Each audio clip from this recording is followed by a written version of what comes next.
It is the day when the world declared in one voice, we will not go quietly into the night. We will not vanish without a fight.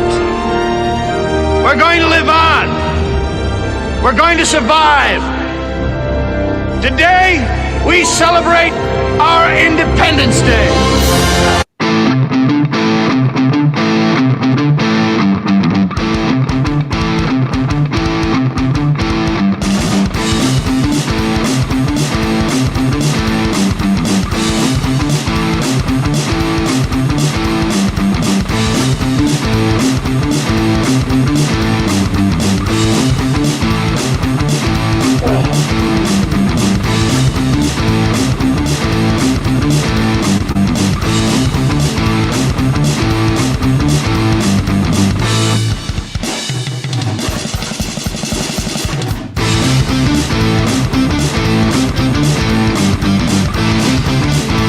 It's not true. It doesn't matter what's true. It matters the story they tell when you're gone. I keep on pushing down the gypsy road. All right. Guys, notice I'm sitting on my couch because in Seattle, we've been having some Seattle weather that's kept me trapped in my house for like 4 or 5 days. That's awesome. My wife is actually downtown sleeping in a hotel, probably with another guy, but that's fair. She could. Not joking. Because of the weather. And I had to watch the dogs up Wait, here. what is she doing at home? I mean, because it's that bad? You have no power? Okay. The roads, Bob, the problem is, okay, when it snows, Bob, you know Seattle. When it snows, we also had a freeze over. So everything's frozen. I got you. So since she got to work, they gave everybody a hotel so they could stay, and so they'd be there next day. Oh, man. Because the department she's in, the corp department, they have to run no matter what, storm or not.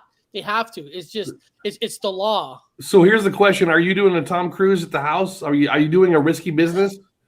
Are you sliding across the floor with a white T-shirt and socks? I'm doing risky business with this. And then I got this ugly thing. Are you guys all singing into a remote control? Oh, yeah, and the kids are in the bedroom. Okay. I guess my daughter's embarrassed when I'm on the show. Violet, want to say hi to everybody? No? You don't want to say hi? Okay. Well, my daughter don't want to say hi. What's up with that? But it looks like Connor is going on a show soon because I see this from Cryptid and Paranormal Kingdom. I'm going to interview Connor in the near future, guys. Hopefully in January. So it's going to be in January. Is there a date for it yet, or? Yeah, it's we're just planning it right now. That's my homie Carlito. I actually linked up with him for a show with Thomas Cardos from North Carolina Cryptid and Paranormal crew. It was an awesome sit down. We were talking about the firmament, aliens, Bigfoot, Yeti, Yaren, Yowie, Ibano Snowman, and tons of other stuff. So it was awesome. And Carlito's very open-minded. And also has that sixth sense that we're all looking for, man. So I can't wait till that time, man. Huge plans for 2022, and that's definitely going to be in the first few weeks. That's awesome. Purgatory Paranormal, New York. My brother lives in Seattle. Yeah, so you're probably laughing at Seattle because you're in New York. Saying, snow, everything is shut down, people. Yeah. Bob knows where I live. Yeah. It's a dead-end road, so no plows, no nothing goes down my road. So it's fucking ice. Today was the first day I was able to get out. I actually had to back out, go backwards for 2 blocks to get on the main road to go to the store. Now, Bob, I want you to hear this. Yeah. Okay. So I picked up my son, Gabriel. Okay. And, because the next storm's coming today. This is the weed story, right? And he wanted to get some marijuana candy. Yes. So he told me he wants to go to Clush 21. Yeah, I know that. I'm like, well, hold on. Bob told you already that's urban white people. There you go. Yeah, I've been telling you people marijuana. You don't want to go there. You want to go to the one on Pack Highway. Yeah. But no, Bob, he wanted to go to Clush 21. What do you think about that? Well, it's not him, but he's not racist. He's not racist, but he does have a fear of black people. I'm going to say it because That's the one. Of course, they're all in there. They're smarter than the average bear. They know what the fucking good smoke is. So of course they're in that one. But the one he goes to are mostly guys with ties and Birkenstocks with socks. You know, they're squareaways. And I told him, why are you guys coming in this overpriced white guys area when you guys go to this other one? I said, everybody there is a pothead. Everybody's cool and awesome and nice. It don't matter. They knew me by name.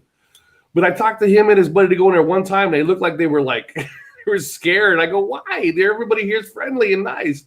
But it's cheaper. And they got more selection. And it's better. I mean, you know. Yeah. And I was telling him, I'm going to tell Bob that you're going to the wrong marijuana store. He knows. I've forced him there a few times. It's like pulling a thorn out of a dragon's mouth, man. It's like, come on. They got better deals. They got everything's better, man. But so you took him in there? He wanted the Clutch 21 one, so he went in there. Yeah, he wanted that one, and it was getting a little bit darker, so I wanted to hurry up before the roads get too frozen where I live. So hurry up. Let's get back. So when we locked in again, at least there's marijuana candy laying around. Very good. Yeah, I was happy that they have delivery here in the Central Valley. I didn't know it was illegal in Washington. Remember, they started doing a delivery service, it's great for those people that are medically unable to go into the stores. It's fucking fantastic.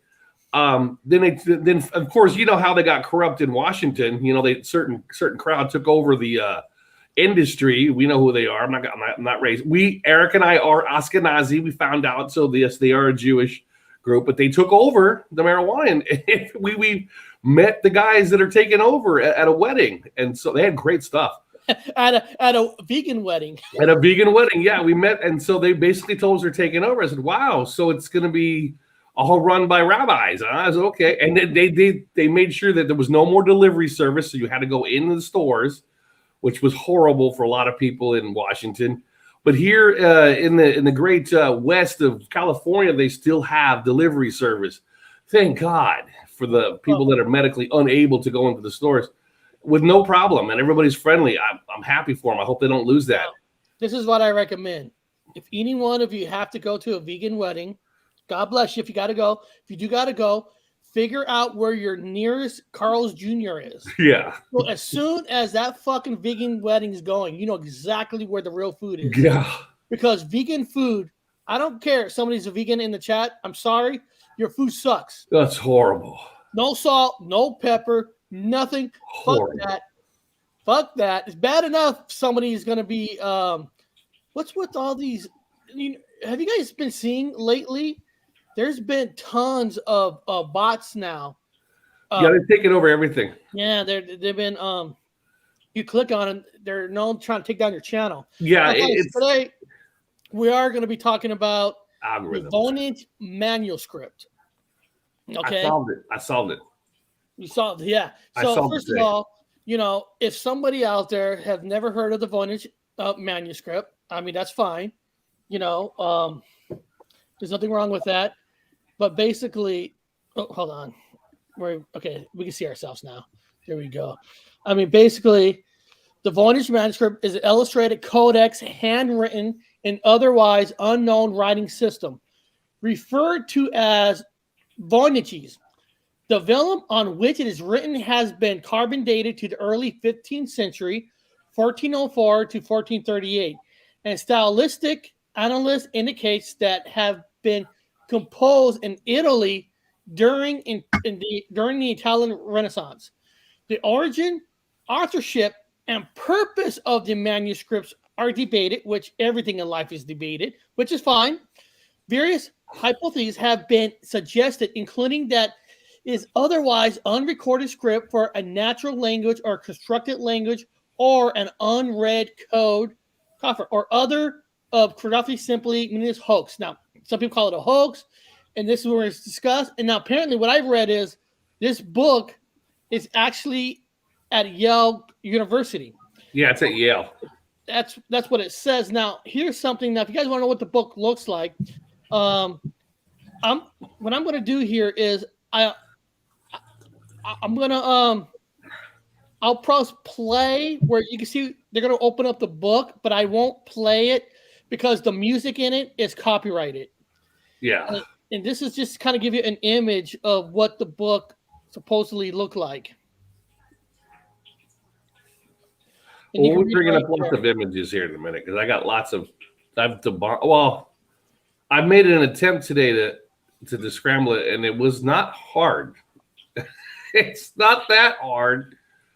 Figured it out. Yeah, I just wanted people to see what is this book. Well, I'll tell you what. We got Connor in here, and he's gonna have an eye for some things that I have an eye for. When we look at some things, he's gonna see exactly what I see.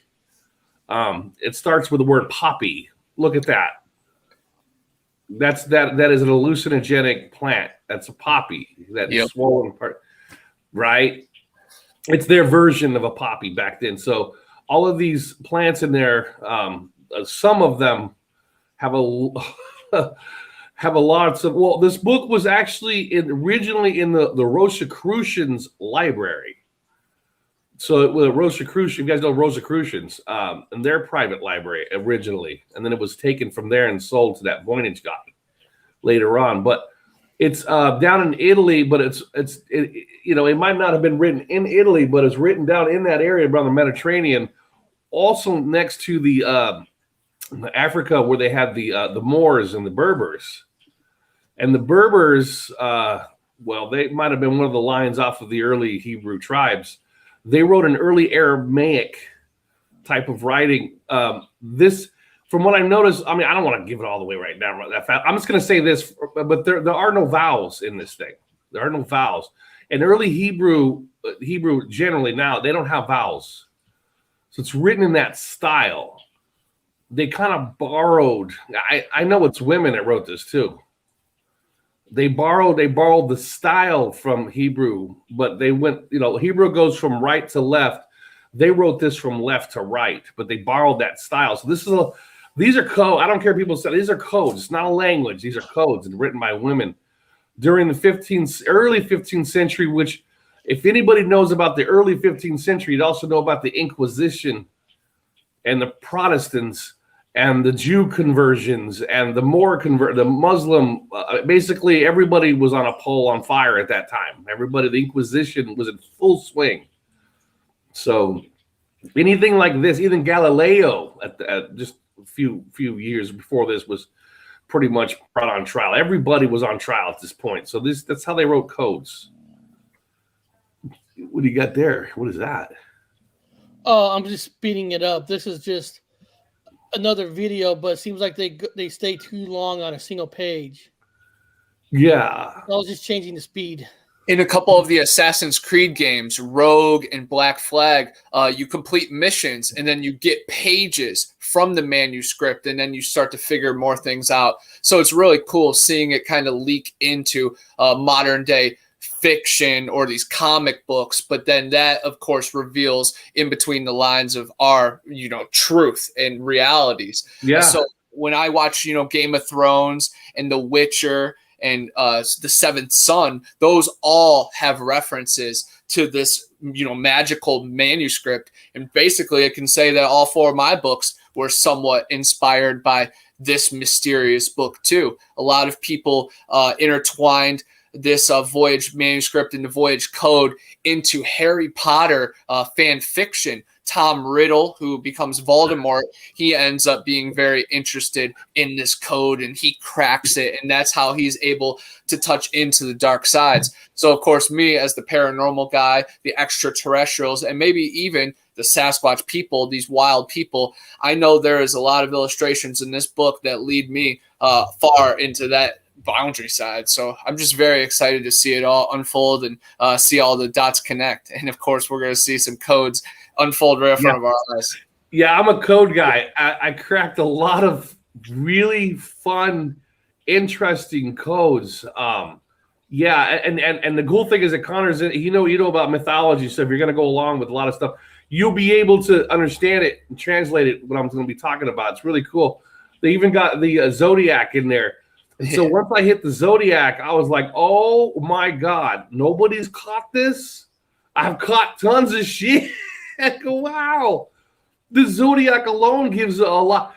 I'm going to say this. Now, some of you guys in the sidebar, you're going to be upset when I say this. But understand, we come from different camps. We use different methods of translation. I don't care how your mind works. We're all crazy in the end of the day. So it don't matter. This manuscript is, in fact, and I need to do a little experiment here, is, in fact, follows the Mandela effect phenomenon. There are a lot of Mandela effects in this manuscript. So whoever these people were affected by whatever this is. Maybe it's a virus, as Joey would say. There's something wrong with people. He might be correct. He might be correct on that one. Hey, Bob, hold on. People were clearly affected. I got to pause for a second. Yeah. I got to ask you this. I got to ask you guys this. I know you said the word Mandela effect, and people in the chat, I have to ask this because I felt like I just had the biggest fucking Mandela effect. And what it is I know people think this stuff is crazy. Yesterday, my wife goes, hey, John Madden died. And I'm like, John Madden died? He fucking died like 5 to 10 years ago. I swear to God. I go, what do you mean he just died today? I said the same thing. And I swear to God, it took me. I mean, I was shocked. I'm like, oh my God, he already died. I thought he'd been dead. No, he's the legend. EA Madden football. Talker. You haven't seen him in the last 5-10 years. Yeah. I thought he fucking already died. So when my wife said he died, dude, my mind was like, no, he did not. He died a while back. And I looked it up, like, he did die? Really? He just died. He's still alive? Yeah. He died when he was 85, guys. 8 plus 5, 13. What year did Wilfrid buy this book? 1912. 1 plus 9, 10.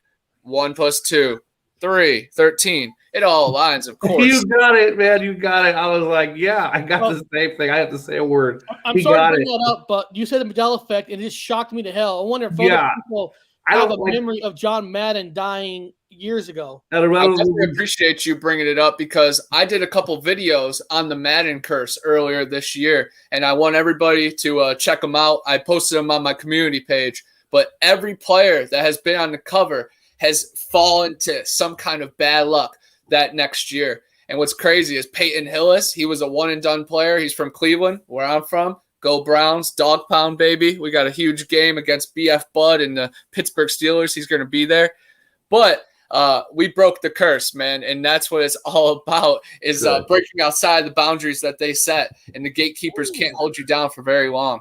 Cryptid and Paranormal Kingdom says, really? I know all about Mandela effect. Yeah, you're going to see a lot of it in this. All you got to do is watch a lot of our early shows that Bob and I have done. Yeah. We have broken down Mandela effect like there was no way to break it down to the point where people in the community kicked us out because they didn't like how we were decoding everything. And they didn't like how we were speaking the truth like, that's real. You're full of shit. That's real. People kicked us out. So we're talking about the phenomena, guys. The phenomena, not the ones that people did. There are people, and it has been proven that are misremembering. I myself included. Everybody, the majority of people are misremembering. But there is a phenomenon that has a little bit of truth to it out there. Whenever there's smoke, there's fire. And so when I'm looking at this manuscript, I started to notice some things that I had based on my notes that I considered something. It's an anomaly that some people see differently, and I go, wow, there's this person, whoever this person was, or people, there's more than there's about five writers in this one, and to me they're women. Understand that these are women that wrote this, wrote it in such a way that they understand, and based off my observation, there was a few signs in there that are now what we would call Mandela affected. These are changes that only people that remember the old way of writing something can remember. Yeah, go for it. Come. Look at the roots on the one on the left. You know, it is a perfect sign right there. You know, you just got to read between the lines. And, of course, this was illustrated and written by a coven of witches of ancient times. Yeah, but they were careful. Now, this is good you brought that up. These were herbalists, what they would call witches, and they would technically be labeled correct as witches, and they would be burned at the stake if they were to be found out writing this. They had to code it and I'm looking at a lot of the symbology. I said, I could see things. Now, I'm going to start off with some linguistics for a second, and I want to get you guys. Eric, do you have a piece of paper in front of you? And Connor, do you have a piece of paper and a pen or a pencil in front of you? I could get one. Can you guys get one? This is for everybody to play this little experimental game. It's kind of cool. Heck yeah. And speaking of experiments, right here, these two pictures, these are for if you spin them, the image, it will create an alive image. And I think that's so crazy. So the book is alive. And I think that just takes things to the next level. I remember in the newspaper when you stare at that colored image for a while and you'd see the different grades, it takes you on a ride, man. It's alive. And right there, just imagine if you spin it, you will see that God come to life, and then those colors will enter your eye like fractals and geometric patterns like DMT. It'll probably release something into your pineal gland. These are Christian women. I'm gonna tell the people that these are Christian. They're not Christian. They're I'd say monotheistic. We'll call it that because I can't say if they're one of them is a Christian, but they're monotheistic for one thing. And remember, at this time, Jews were being converted over. They were forced over to Catholicism. They had no choice, especially around that Mediterranean area, around Italy, those other areas. They were forced into Muslims were all forced into Catholicism. This is what Cryptid wrote. Yeah. And like I said, I love when they get involved. My theory is that we shifted in 2012 to another parallel universe. And that's why we see things differently from now when we're growing up, because in the timeline, things were changed. Examples are the Bernstein Bears, Curious George, Had to Tell, the movie Shazam with Sinbad was real. Just name a few. Now, remember, Cryptids, what you need to do is, what Bob and I used to do is, if you know there's a change, if you know this is a fact change, study the history of history first, yeah. Study the history. You'll find codes within the history. You'll find something that they want you to know that the public is ignoring. Just telling you. Yeah. Okay, Bob, I got pen and paper. Okay. So here's the experiment we're going to do. And everybody in the sidebar, you guys can follow along and do the same experiment.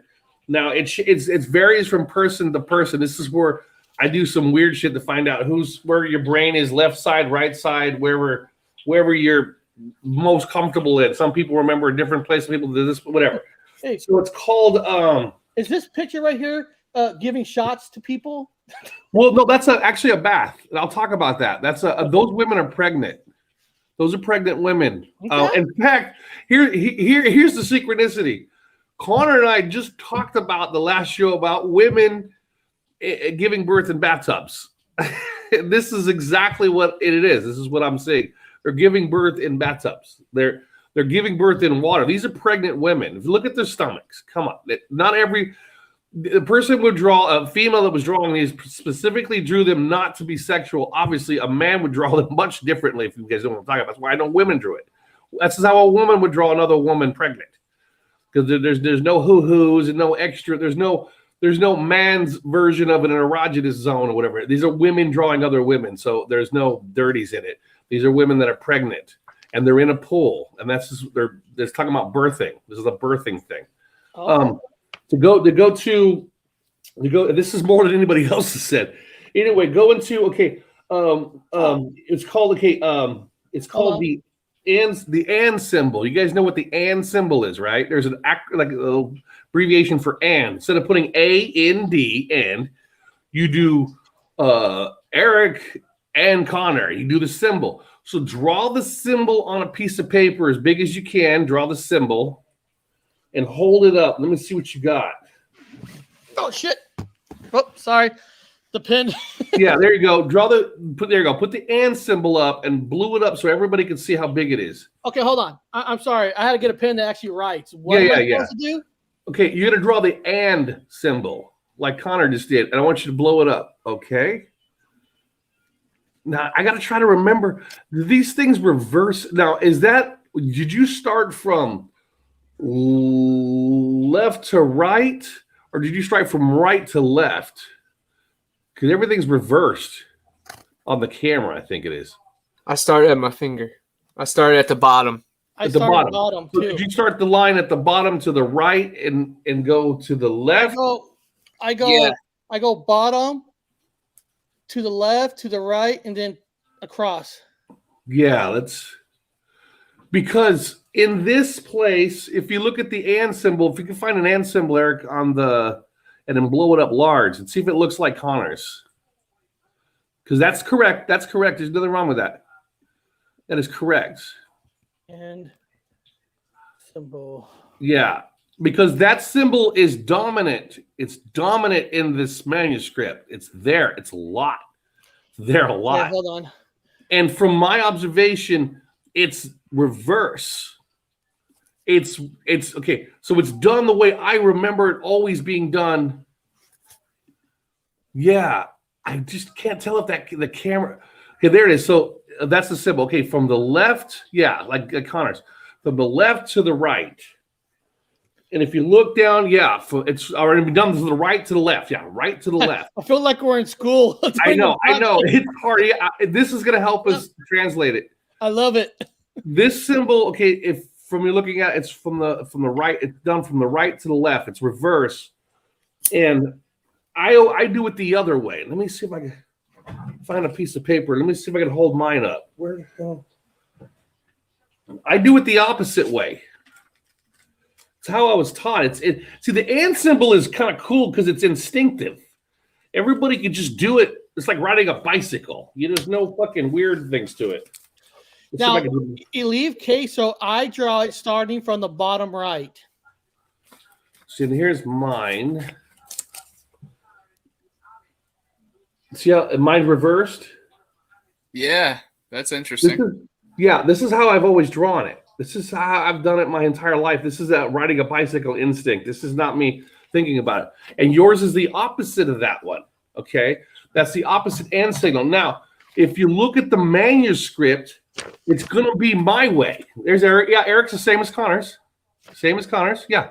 So yours is the same as Connor's, which is the correct way in this literature. Presently, that is correct. You guys are the one correct. I'm wrong. I'm backwards. So I draw backwards. Now, if you guys look at the manuscript, you're going to see a lot of that and symbol in there, and it's going to be the direction with my direction, backwards. So I'm telling you that the person who drew this, the people that drew this was experiencing a phenomenon. They were experiencing the change. What we have now for some people is what they were going through in there. That's why they're having a hard time translating it. They're saying they don't understand some of the symbols because it's backwards. Here's some symbols right here on this part of the video. I don't know if I can make it bigger. Yeah, those are So some, but here's the problem. Here's the problem with it. It's contaminated. So remember that it's because this thing was in the Rosicrucians in Italy.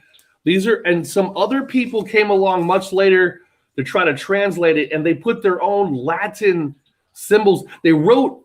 It wasn't the original authors. They wrote in the book trying to break it. So people have been writing in the book for hundreds of years trying to break it.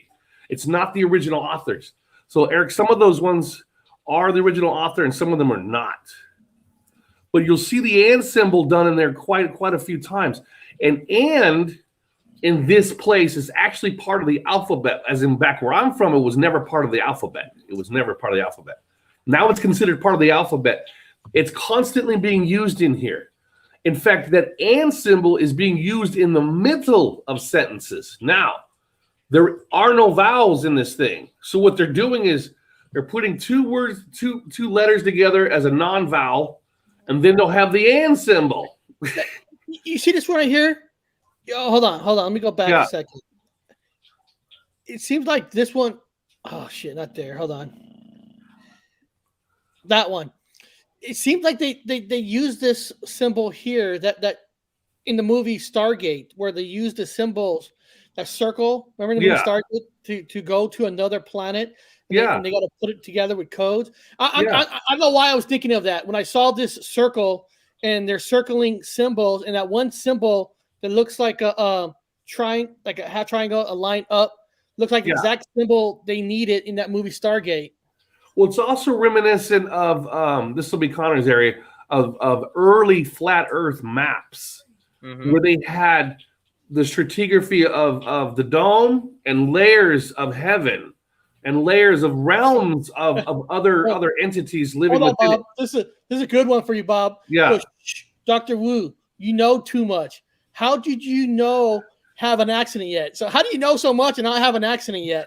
I don't know. But anyway, the and symbol is dominant in there. Also, we also need to take a look at the Zodiac. Now, the Zodiac is specific to, they're not pagan influenced females. These women are monotheistic, and they don't use any pagan versions of the Zodiac. For example, they emphasize Sagittarius stuff. So those of us that know about Sagittarius, I remember being from Sagittarius. There's a whole page dedicated to Sagittarius. And the symbol, the Zodiac symbol for Sagittarius is on there now. Do you guys know what the symbol for Sagittarius is in a Zodiac chart? Do you know what the symbol is? What is this? What is the symbol for Sagittarius and Zodiacism? Whatever. Do you guys know what creature it is? What person it is? It represents Sagittarius in the astrology. I can't remember. So type in Sagittarius, and then look up the symbol. What mythical symbol is for represents Sagittarius? Hold on. And real quick, I want to shout out to Chad Smith. I'm going to be on his show tomorrow morning, 8 o'clock Eastern. So it's going to be 7 o'clock Central. It's going to be awesome, waking and baking and talking about Bigfoot, UFOs, heaven, and a little bit of everything. I'm Chad Smith, you're Chad Smith, and he's Chad Smith, man. He's connected to the UFO Garage family and Spaced Out Radio. So it's going to be a freaking awesome morning. So Dr. Wu, go on your UK time and bounce back and forth into California hills and mountains and be there, man. It's going to be wild. Spell me that word. Google keeps changing it. It's getting me something else. How do you spell that word? Oh, Sagittarius. Just misspell it the best way you can. It's Sagittarius. But there are some really cool images of the dome in this manuscript, and that's just so wild to me. And then, of course, that circle speaks to me. Yes, the innermost circle is us, and then outside is just more and more. Or it's the different levels of heaven, like you know, the Vikings and Egyptians and basically every other civilization, rather than our rat race experiment going on over here. But yes, exactly. It's like a plate.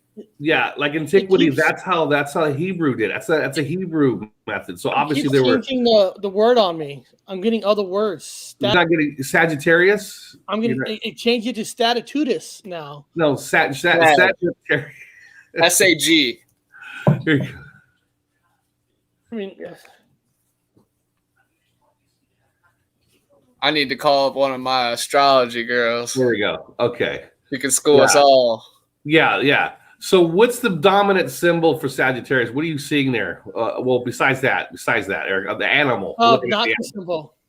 That's okay. Well, that one. But what's the animal? Let's get out of that one. That's like the thing symbol. But what's the animal symbol? So back out of that one and look at the. Damn it! It's a damn guy on a horse. It's a centaur. It's a centaur.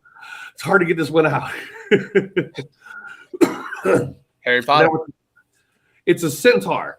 So this is what the dominant, and that is based off the pagan idea of the centaur. That goes back to the nymphs and blah, blah, blah. This goes back to our pagan roots.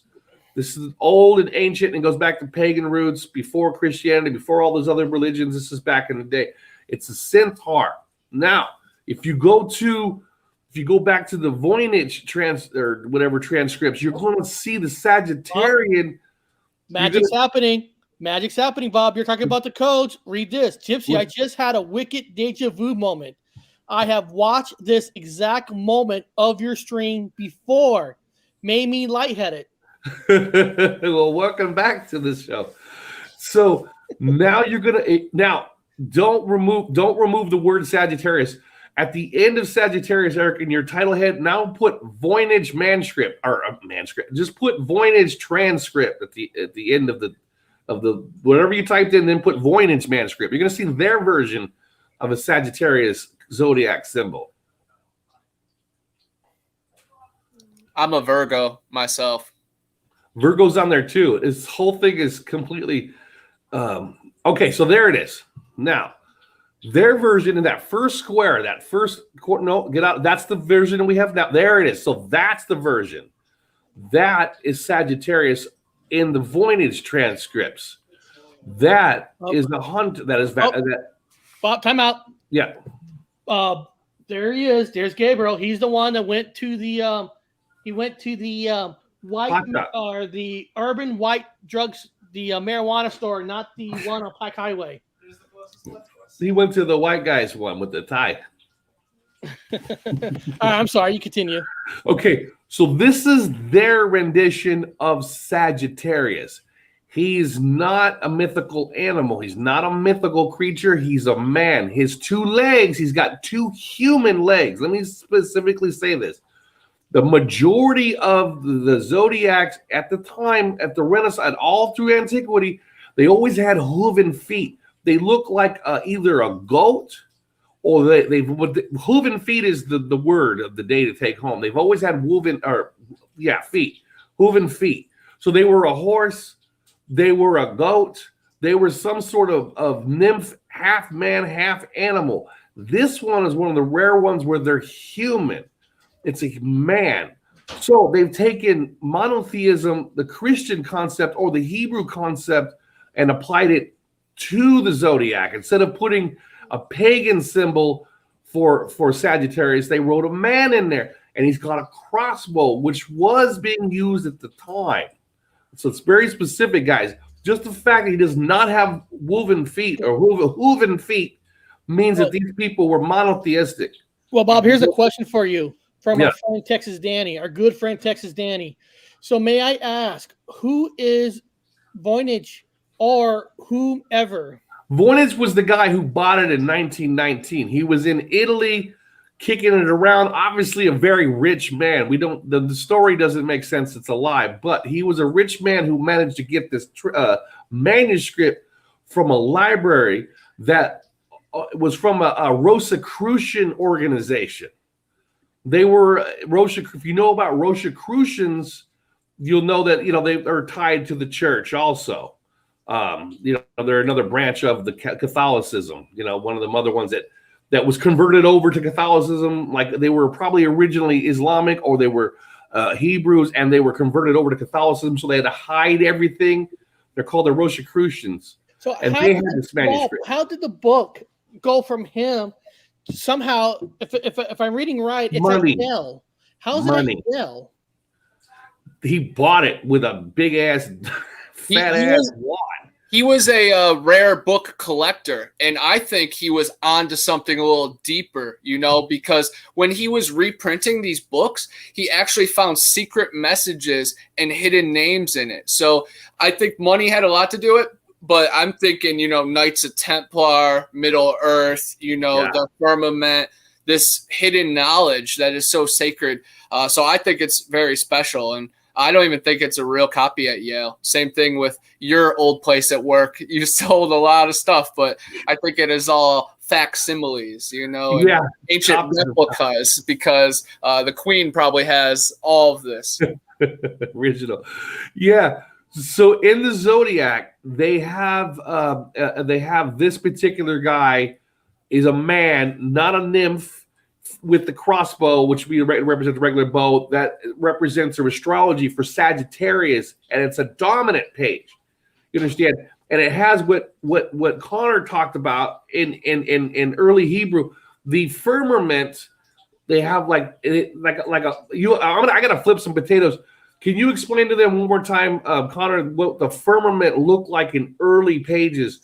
Looked like a record plate with lines and circles, like the early, And in many maps and many different takes on the Earth's, atmosphere and setup is one inner circle, and then outside the ice wall there's different other circles, and just like an onion unpeeling, there's different layers and there's cracks in it. And that's why I'm always saying there's hundreds of continents, and there's Buddhist temple maps that show mapped out sections way beyond our poles. And of course Admiral Byrd talked about it, but back to the Sagittarius is really cool with Peter Pan. I was just watching a thing how he is Pan, of course, the old god who is a very big trickster, and he was nefarious, very sexual, of course. And he reminds me of Baal and Baphomet and all these other strange things. So it's very cool how you could see the firmament and then how it directly polars it with the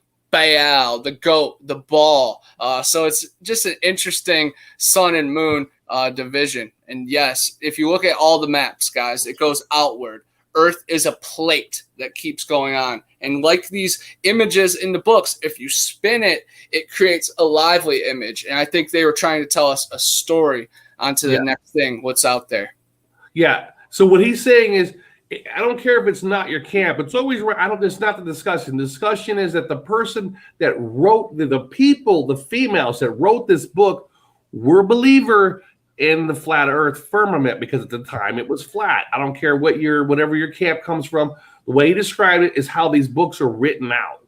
So so that's how they're written out with the circles and the plates. So it is the firmament, and they're using zodiac signs that are not pagan. They're Christian or monotheistic, not Christian, monotheistic. So these are obviously people that were probably at one time either Muslim or they were.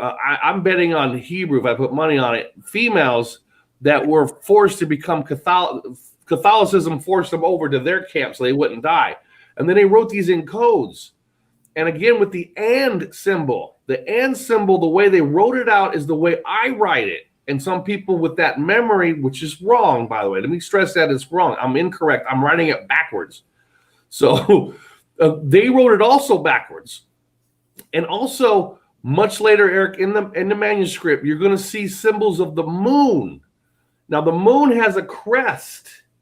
It has a crest the way I remember it, which is backwards from this place. Now the moon crest goes the other way.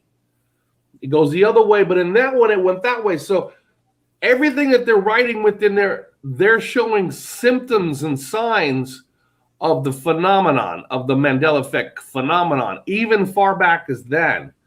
So they're with their writings. I could see well, this is backwards. It's not backwards to me. It's correct. But it would be backwards to Connor. So Connor was trying to look at it and goes, that's weird. They wrote this symbol, the and symbol, backwards. So you wouldn't think it's an and symbol. You would dismiss it. Well, obviously, it's not an and symbol because it's backwards. It's something else. To me, I'm like, no, that's clearly an and symbol from where I remember. It looked like an L to me, how I write L's. Yeah, like Laverne and Shirley. Yeah. A lot of people compare this writing style to the Book of Enoch. So it would be very interesting to do a deep dive into that very soon as well. Yeah, and that, of course, talks with angels, demons, raining down from the firmament and the castles in the sky. Again, it's so much correlation with all the paranormal stuff I'm interested in, and then all the forbidden stuff that is being shunned from society. Some answers are between. You guys this. Why do you think nobody talks about this book? I mean, I don't watch every show on YouTube, but the last time I checked, we're the only one that's touching this subject. Yeah, because it's nobody touches the subject. Crack, they said, but I've cracked it. Going back to the symbols, they have all the symbols except for two. So they have all the zodiac symbols except for two. They don't have. Here's a good one, Bob. Here's a good one. I like what Long Island Bigfoot wrote here. Some of my buddies and I go over artifacts and art and photos and jewelry, and you can find the hidden message. I'm all of it. There's so much to learn from history that's hidden in plain sight. It's all code. This whole fucking realm is nothing. This whole comic book is, as we always joke about, it's what it is to me, is a damn code book. It's all codes. Okay, so the only two zodiac signs that are missing from the Voynich Manuscript is Capricorn and Aries. Now, Capricorn, Eric, I know I hate putting it on you, but can you type in Capricorn now? The symbol, what does Capricorn look like? Okay, let me press pause here. We just got a live comment from TikTok from Show Me Sasquatch, and they were saying that a clock is set up just like how they had their setups in their ancient books, and the sun and the moon are like the hands on the clock. And that's, of course, with the flat earth, you can download the app and it will actually track where the sun and moon are and show you how it lines up. It's very interesting. We live on a disc, on a turtle's back, guys, not a goat man's balls. It doesn't smell that bad. So you said magma symbol, right? Yeah, you want to look at it. Okay, yeah. So what? Okay, there you go. It's an animal. Look at the animal version. So put in the animal version. This one? Yeah. So what are you looking at? What are you seeing there? Well, it looks like a half goat and a half mermaid. Yeah, it's the aquatic version. So my memory, for those of you suffering from a misremembering phenomenon, it never. Okay, so a Capricorn never had a fishtail. To me, it's always had hooven legs. It was like a regular. There was nothing special about it, but it was just a ram. There was nothing, no fish involved with this whole thing. But the majority of people, it'd be correct for you to say, no, it's always had a fishtail. Yeah, you're correct. In this place, it's always been a fishtail, as far back as history can go. But here's the weird part: the Voynich the transcript says they don't have Capricorn in it. However, it's odd because they have two depictions of Aries, and I go, they don't have Aries is a goat. Now I looked at the two descriptions of why would they have two of Aries but not Capricorn. It's because you got to think about where I come from. Remove the fish legs or the fish tail, and now you have Capricorn and you have Aries, because they depicted the other one without the tail. But the people that are trying to translate it don't know that, because they've always known Aries or Capricorn to have a tail. So they don't see the other symbol. They see two pictures of Aries. They go, for some reason, the Voynich Manuscript has two Aries and no Capricorn. No, they've got one Capricorn and one Aries without the fishtail. Again, it goes back to they have the phenomenon, the Mandela effect, whoever made these transcripts. Also missing, again, is the Aquarius, which pours the water, the water bearer. And they say they have two, the Voynich has two Tauruses, two bulls.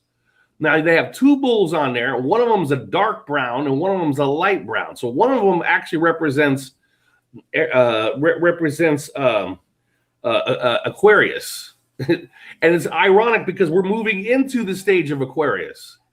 We're moving into Aquarius. So according to the manuscript, they consider Aquarius to be not a water pourer, but like a bull. There's the second bull, another cow. A cow, not a bull, but a cow.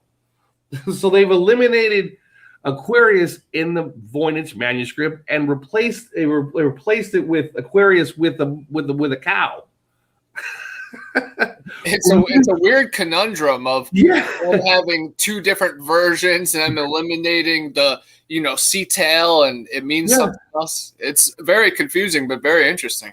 Yeah, and we wouldn't know that unless you were suffering from the phenomenon to remember that Capricorn's never had a fishtail, but it's always had legs.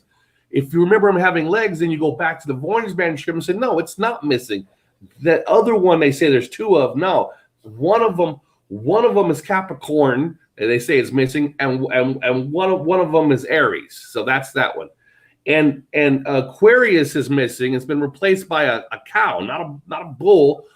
Taurus is still in that manuscript. Taurus is there, but the other one is a cow. So it's replacing Aquarius with a cow, which makes sense.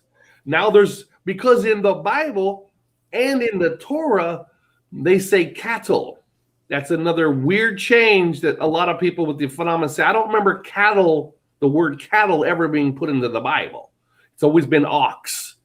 There's been no cattle. That's an Americanized word, but that cattle is dominant in the Bible.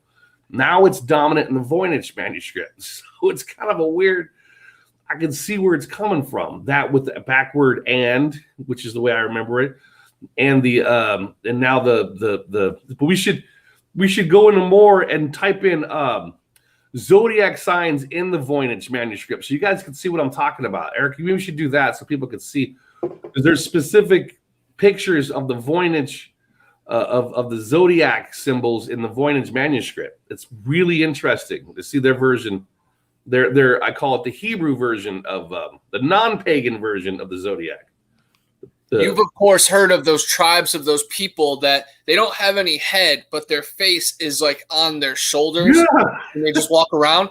There is images of those creatures in the Voynich Manuscript, and I don't know if that's just like a childish take on maybe other tribes, or maybe they witness these creatures that other tribes, witnessed and reported too. So it is so interesting. And then you tap into maybe the mermaids had, their fish tail and they're beautiful women. And in that last moment, they reveal themselves as the goat man. So it's truly interesting to see how it all intertwines with our past shows, but then all the ancient history that we grew up, reading, watching, and admiring. Yeah. And again, you're right, Eric, once you find the Zodiac symbols in the Voynich transcript, that's the best way to put it. And we're going to look at these pictures of the Voynich versions of them, because also are those the Voynich Zodiac wheel. Okay. So you see the two. Was that the Zodiac? Is that the Voynich version? It says the Voynich Zodiac wheel. Okay. Zodiac Gemini. Voynich Analyst Ill. Because another change they have unusual is Scorpio. So the person that drew Scorpio in the Voynich version, Scorpio isn't in there also. There it is. Scorpio right here. Scorpio. Look at Scorpio. Scorpio is a dragon. And why is Scorpio a dragon and not a scorpion? Mm-hmm. Because at that time, whoever these people were from, they weren't not from the desert region that drew it. They weren't familiar with scorpions. They didn't just copy a scorpion. They weren't familiar. And in my time, there's less areas with scorpions. And in this time, scorpions are in every fucking place, every continent they're in there. But in my time, they were not in areas. So they would not know what a scorpion looks like. So they depicted it as a dragon. That's the best. They've changed it to be more of because dragons are in the Bible and in the Torah. So not scorpions. So they use a dragon. So if you see Scorpio, there is a dragon. Next to it, you guys see is Sagittarius. It's not a nymph, but a man with feet, not hooven cloves. You just keep moving across all these. So these are all their versions. Also, typically at the time in this place, when you have the Gemini twins were mostly both male. They were twin brothers. In this version, they have a male and a female twin. A male and a female twin. And if you guys I see two people in a picture. Yeah, right there it is. There it is, Virgo. Yeah, you have a female and a male. And why would they choose that? Because it's in the Torah and in the Bible that there was Adam and Eve. So the twins were a male and a female, which is also why I know what women are the ones who did it, not the men. Men were sexist. No. Yeah. Not men. Yeah, so you see you see a man and a female. I see right here is a man and female. Yeah, a man and a female, which tells me again this was religious. This is I'm assuming Hebrew based. This is Hebrew based according to the flat Earth symbols they used, and then the zodiac signs were completely Hebrew. They removed no paganism. So there it is again with the wheels. That's the flat Earth. And if you spin those, it creates a live image. And I just think that's so magnificent. Yeah. So tomorrow I'm going to go to the library and print a few. And I'm just going to spin around at Chattahoochee Park. I'm going to be out there tripping balls, man. I can't wait. That's going to be great. I'm going to get high here in a minute. Yeah, it's this. These were written by women. And they've got a code so they don't get themselves inquisitioned. That's why they can't solve it. And all their symbols are clearly Hebrew. See, there's the bull and the cow, and then there's the goat. and then there's the ram, and then a goat they use. There's the crab. They don't use the crab. They use a crawfish in the which one's the crab again? I forget which Zodiac's name for crab. Crab. I forgot what the name of. Oh, there it is. What's the crab? Scorpio. No, not Scorpion. That's Scorpion. Where's the crab? Those of you guys in the cyber that are more Zodiac friendly, just write down what the crab is again. The Cancer? Cancer, yes. So their version of Cancer isn't a crab. It's another crustacean. It's a crawfish. Yeah, it looks like it's a crawfish, not an ocean crab. It's a crawfish, which tells me that they only know things from lakes. From lakes, yeah. You look at all that's the twins, and it's a male and a female. Yeah. And look at the other symbols. Look at Cancer. Try to find Cancer on there, but try to use the other one, Eric. I don't like those. Use the other ones you were just on.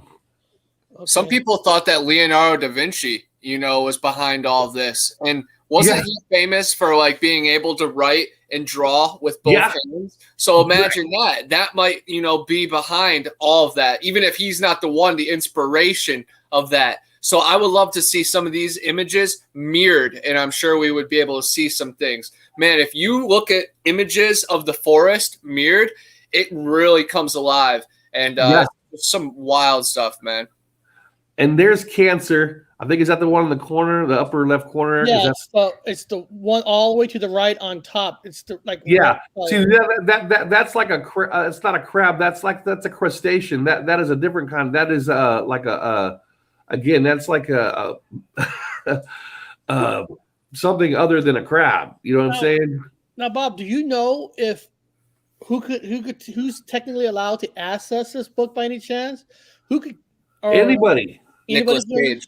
It's on. I tried to decode it today. I went online today to take a look at it, and I was like, "Oh shit!" I just started going. I'm talking about the original book. Oh, you could go to. You have to be at some sort of academic person or whatever with credentials, but you can go there and you can be escorted to what they call the rare book room. We had them at the museums that I worked at. It's called a rare book room. You can go in there and be escorted and sit down with your white gloves, and you can go through it. Do you think that if I tell them that this is Gypsy Road and Dr. Wu, can we go? Yeah, you could go. You have to go there. And meet the like, you two get the fuck out of here. You'd be like, security, get these two out of here. Well, I can do it because I have security clearance from Smithsonian, so I can go in there and go to the rare book room. And that's true.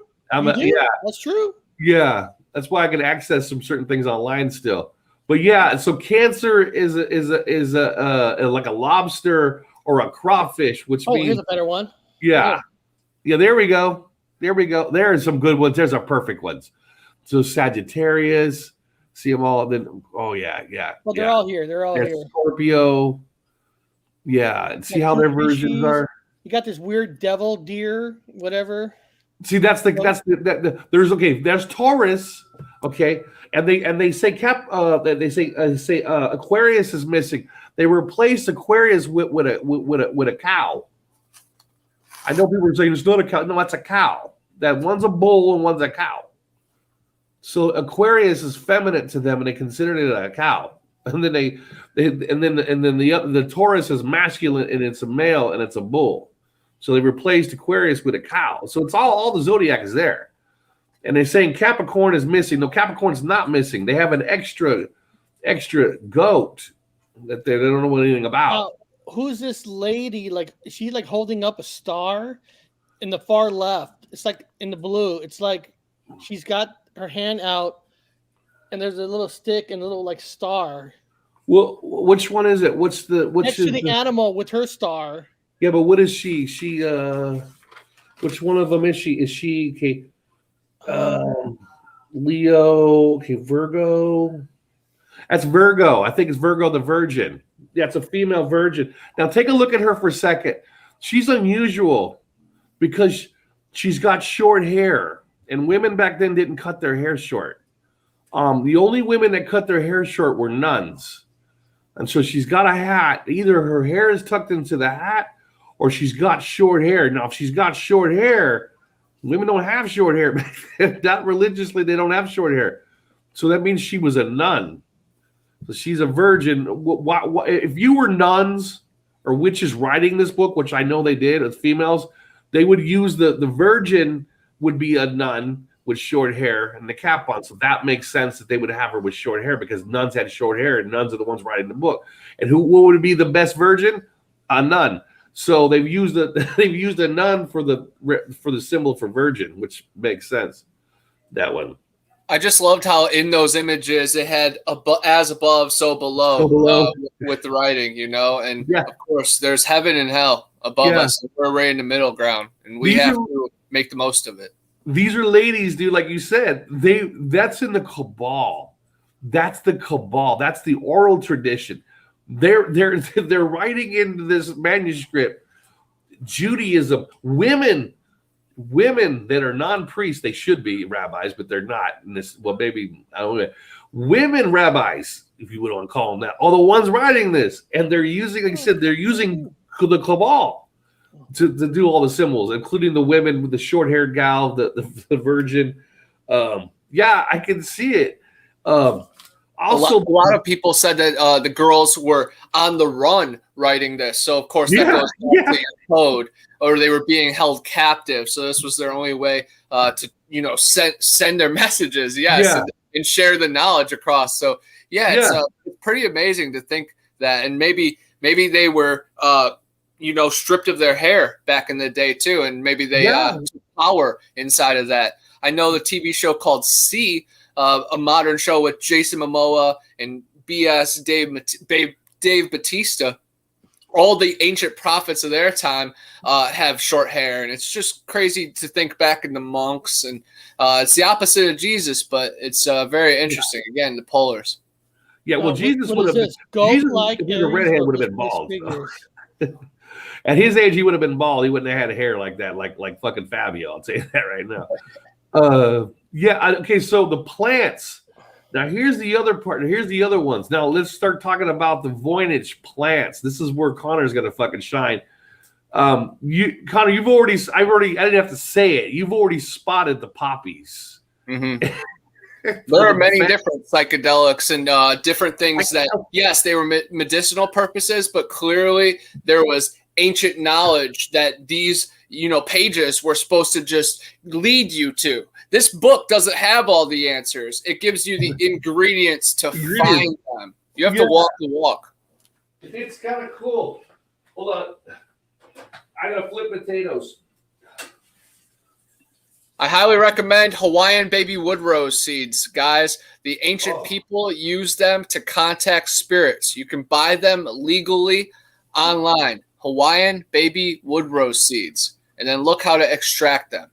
Yeah, I'd like to try that myself. Well, here's a page out of the book. All right. Now, one of the reasons why they're having a difficult time distinguishing what plants there, because a large portion of these plants are, in fact, seaweed. A lot of these are underwater plants. Now, you're saying, okay, well, why would they draw seaweed? Number one, I went over and I looked at the females that were pregnant and they were in water. Why would a bunch of pregnant women be in water? Well, it was ironic that Connor and I talked about childbirth in water. Now, the problem is when you have a dirty-ass pool at the time and you're giving birth in dirty-ass foul water, you're pretty much going to die. Women died fast during childbirth. They come up with a method, which I had personally experienced myself. When I was in Ireland, I went to a spa, and I thought it was going to be weird, but I've always wanted, it's on my bucket list, I wanted to have a seaweed bath. So I laid in a big old metal tub, and it was filled with seaweed. And I said, this is weird, and it was slimy. They had all this seaweed in this tub, and I laid in it, and I swear to God, I have never had a bath like that in my life. It was better than the mud baths. Like, I've been in Japan, I've been all over the world, and this seaweed bath is the best. And in this area, they would have seaweed baths.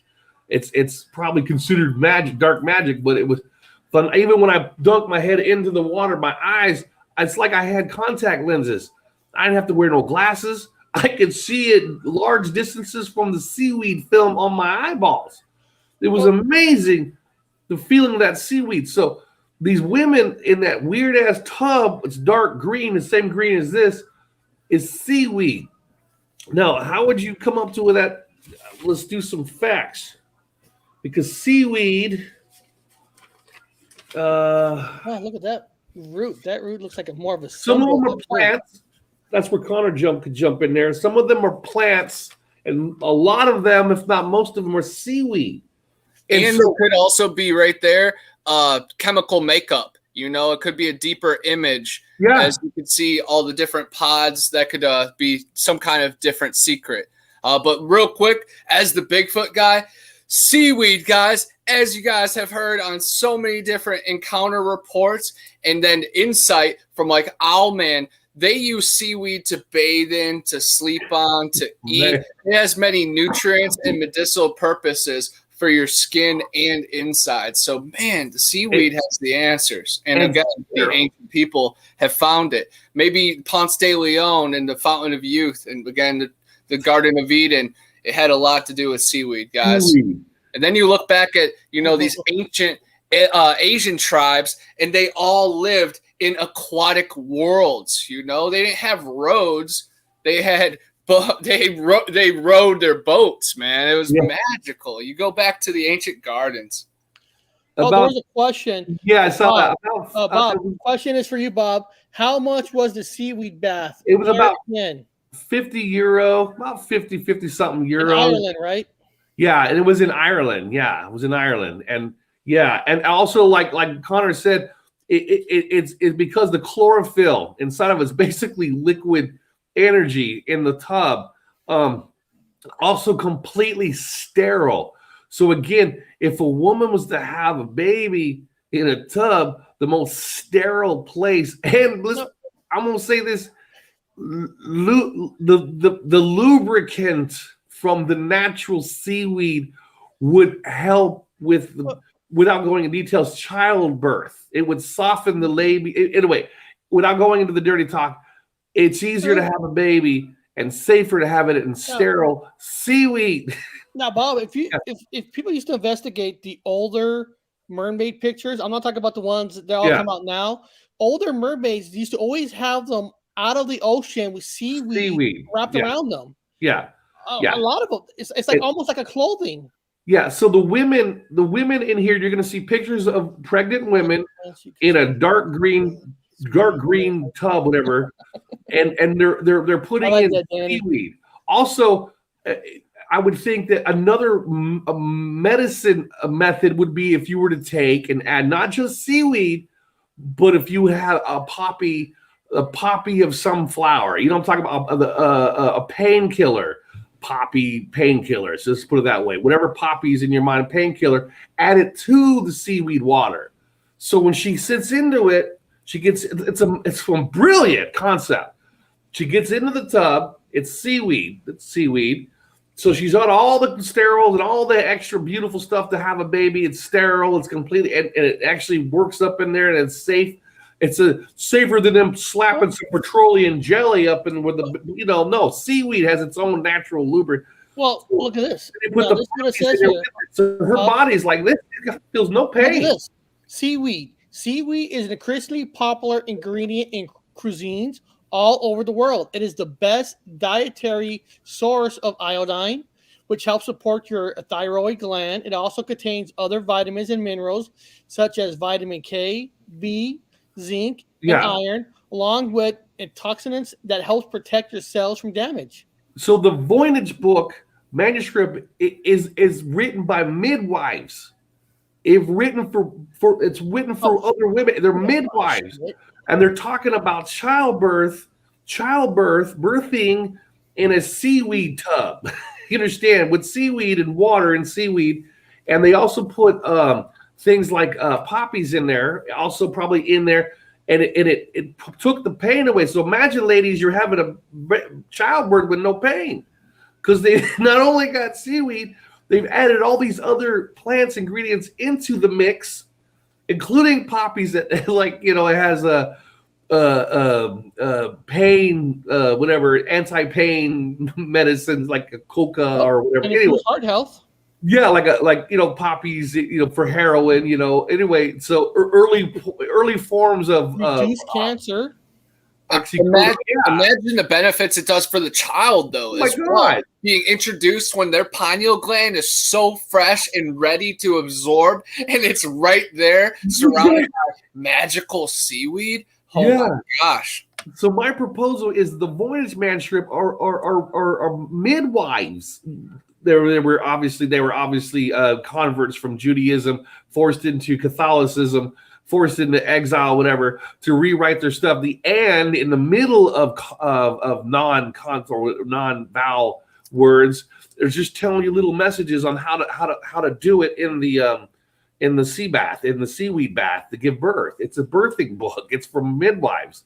It's to keep humanity continuing on. Yeah, in the future, the most efficient way. And best believe the establishment knows which is the best way, and then how they have us doing it. Yeah, because don't think about this, guys. They're not in the sea bath now. You're giving birth on a dirty ass table in the 1500s, a dirty ass table with a barber that bleeds people for a living and pulls fucking teeth out with tools, rusted fucking. She's gonna die. Childbirth is horrific at that time. So the Voynich Manuscript is midwives telling people how to have an underwater bath or underwater birth of the tub birth. And if you go back to Eric to the pictures, if you put in Voynich Manuscript women in tubs, and you're going to see what I'm talking about. Well, I was just showing like all these mermaid pictures. Yeah, and they're all in. Every of these pictures are all in seaweed. Well, they're on seaweed. Yeah, also. They are into that. They're into the whole aquatic ape thing. It's also an aquatic ape thing we talked about because Scorpio is in fact a dragon. Anything to do with the dragon goes back to Melusina stories. Melusina was in fact a mermaid. Bob, answer this question. It's a good question for you. Danny Staton wrote, so why is it written in code? If it's that benefit, why write it in code? Because we talked about it. Because of the Inquisition. This was the 1500s. You couldn't die for being Islamic. They're killing all the Jews. They're killing the Protestants were starting to break out at this time. They're being wiped out. The Inquisition was in full swing and people were burning at the stake continuously. So a group of midwives, as Connor talked about being witches, midwives is a better answer for witches, same thing. These midwives had to write these things in code, just like Nostradamus had to write in code. He'd be taken in the Inquisition. Galileo was taken in for playing around with astrology and stuff. People were being killed left and right. Christians were killing motherfuckers at the time, the Catholics. I mean, kill it. There's a seaweed bath. So these are what the women are in. Now, women are writing about this. That church ain't gonna have this. You understand? That fucking church is not gonna have a bunch of pregnant women in these fucking bathtubs. But this is natural. This is where if we were naked apes, if we did come from the water areas, and we talked about it in another show, this would be how they had babies. This is how they had babies. And as Connor says, the baby would be born with the third eye wide open because in the sea bath, you could also have poppies. The medicines, man. Imagine taking it in a marijuana seed. Imagine if they took the seaweed and then they added marijuana to it, the leaves and everything. Imagine how that water would be so numb to the body. The CBD, the natural oils. Oh my God, you could have a baby with no problem. So yeah, this is what the whole book is. See, look, they're doing it here. This is the Voynich. This is the Voynich transcripts. This is what this is. So we're looking at this.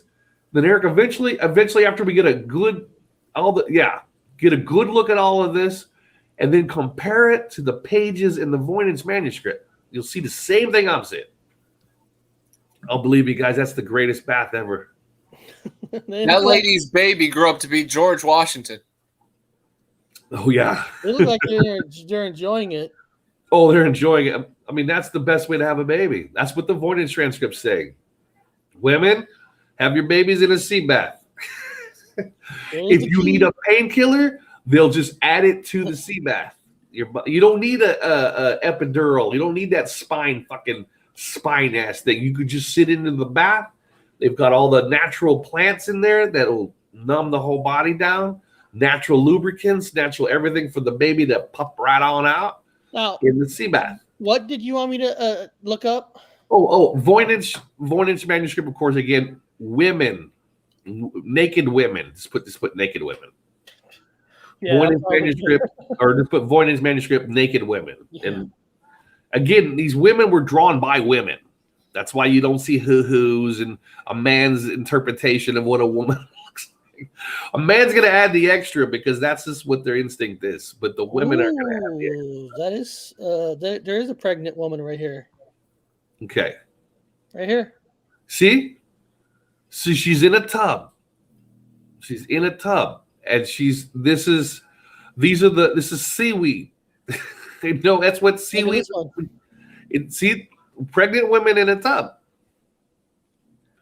And the colors they used are, in fact, the colors they use for paint, and I'm going to go into the pigments, it's important, is green, red, and brown.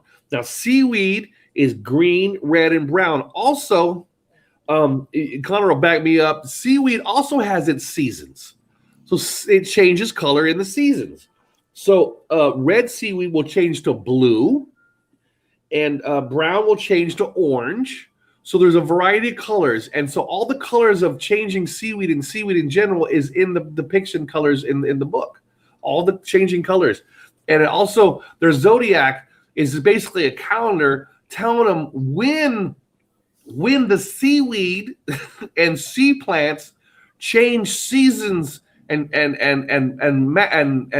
health properties, because it changes seasonal too. Just like trees and all the plants on land change, so does ocean plants and lake plants. They change the seasons too, and they change their chemical compositions for better, for good.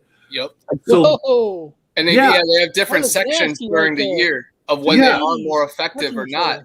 And then break it down to 28 days when the sun and the moon align. And it looks like all these women are pregnant at the same time. So clearly they are able to calculate that and align that. So again, I think this is all coordination to, how do you reproduce effectively? And right here, they do it all together. And then you go into Midsummer and Hereditary, and you start to have the same images. And whoa, it gets very weird, guys. I wonder what happens if a man jumps in that seaweed water. No, that would be too dirty. That these women are having a sterile childbirth, and that no men. These are all from midwives. These are for midwives, written for midwives to translate for midwives, or as Connor puts it, witches.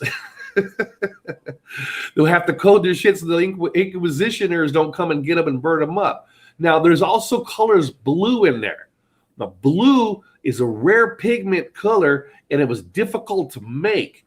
And now it's a Mandela effect for me, guys. And the color blue, there's a blue again. Right here. Blue, if you type in what blue represents, the color blue actually represents a lot in antiquity.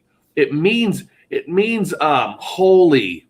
It's a holy color. It's a blessed color. It's one of God's chosen colors. Blue. You find blue in Egypt. Egyptians, all of us. To me, that's a phenomenon. I've never seen them in the university ever having blue, but now blue paint is all over Egypt.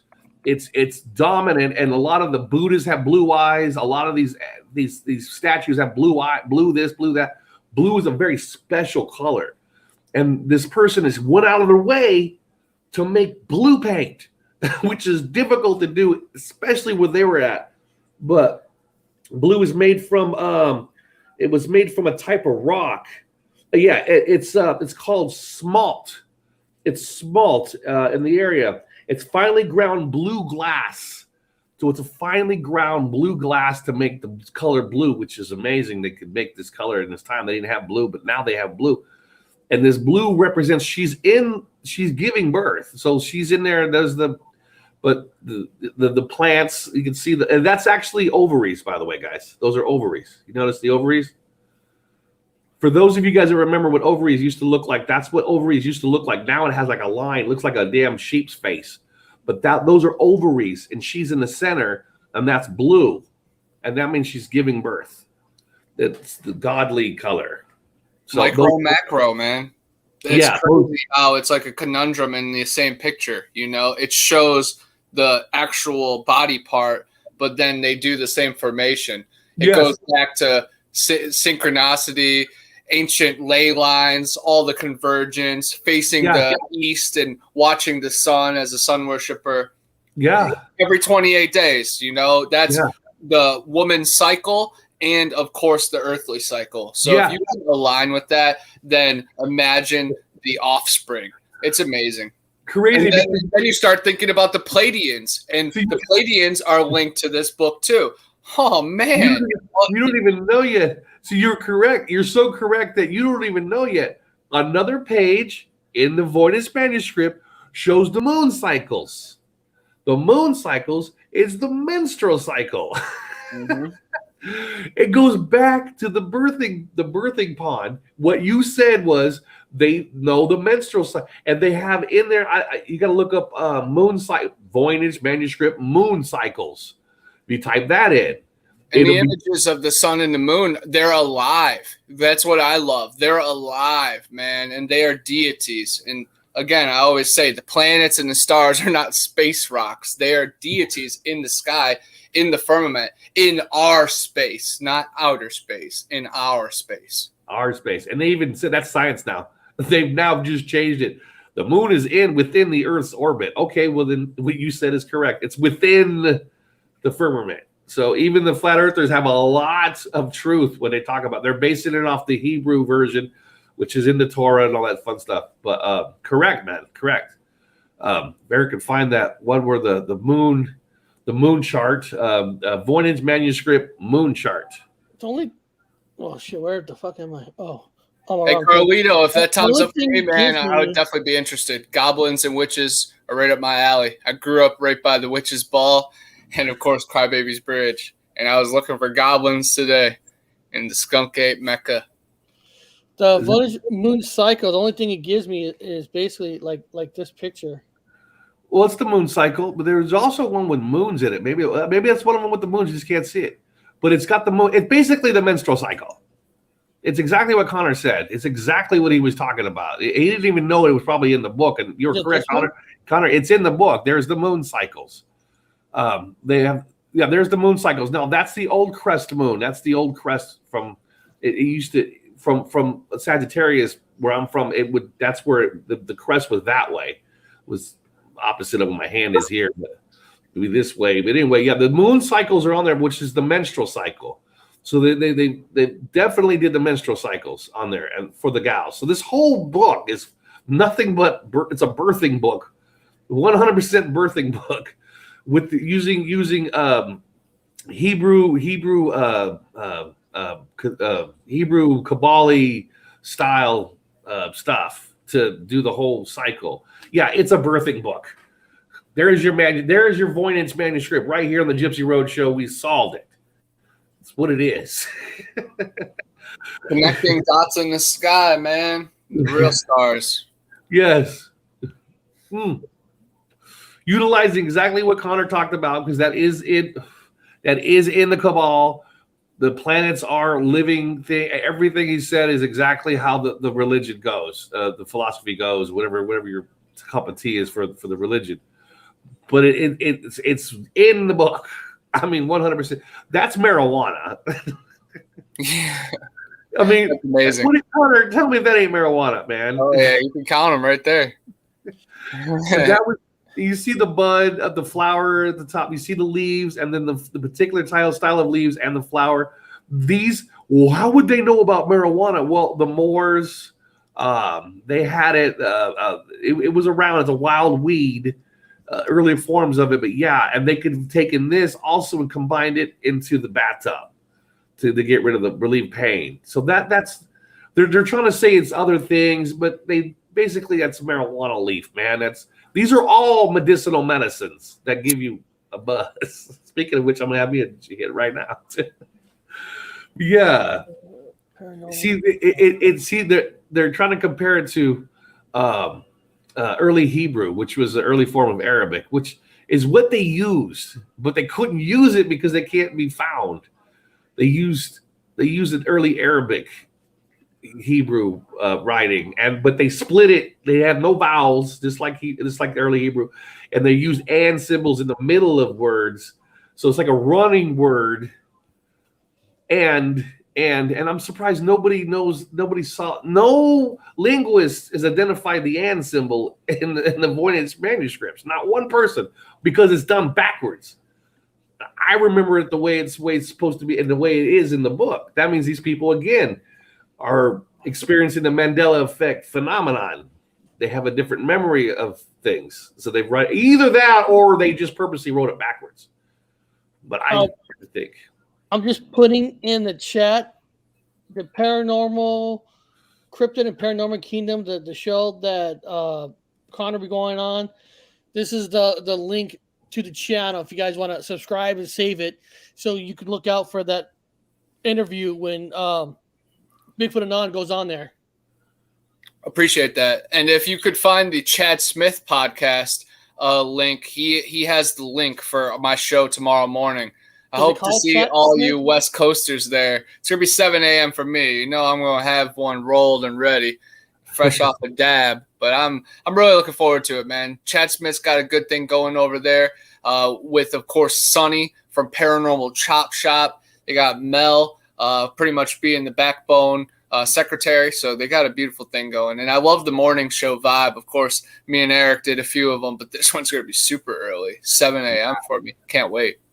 Very good. I know it's going to be exciting. You got a lot of good things to say. You're tuned in too. People understand that Connor's tuned in. Well, he's just not tuned in. He's tuned into it. It's cool that Connor's not just sticking to Bigfoot channels, right? He's going to paranormal channels. He's going to other channels. You know, you're spreading your wing and listening to everybody. I no offense. I would get bored if I was talking about the same thing every single day. Yeah. The reason we bring up this subject here is because it's exciting. Because I don't know, Bob, everything you're saying about this is so exciting. I just don't understand why it's not talked about even more. You know, you got to have the eyes to see, and in order for you to have the eyes to see, you got to be suffering from this phenomenon. People talk about the Da Vinci Code more than this, and no offense, this sounds more interesting to me than the Da Vinci Code. Go back to the red box. That's a great example. See that red box up there, Eric? It's in there. You see the red box. Okay, so there's a red box right there. See a little red box with the words in the red box? This is a video. Well, no, leave it there. But leave it. But go back. It's paused. Go back. Oh, shit. I was going to say, go back to the red box. You were just there. You were where it was.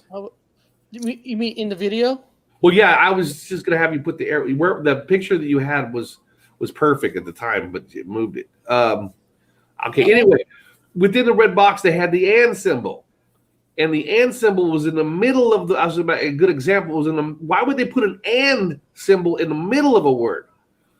Because there's no vowels.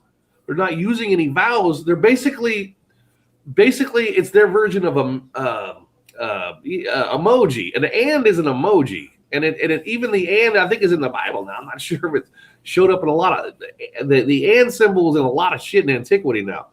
But they seem to keep using the and symbol. I can tell you that 100%. That's the and symbol in the middle of these words in the Voynich manuscript. Hundreds of and symbols are in there within the word. So the word itself, the and symbol is separating the word.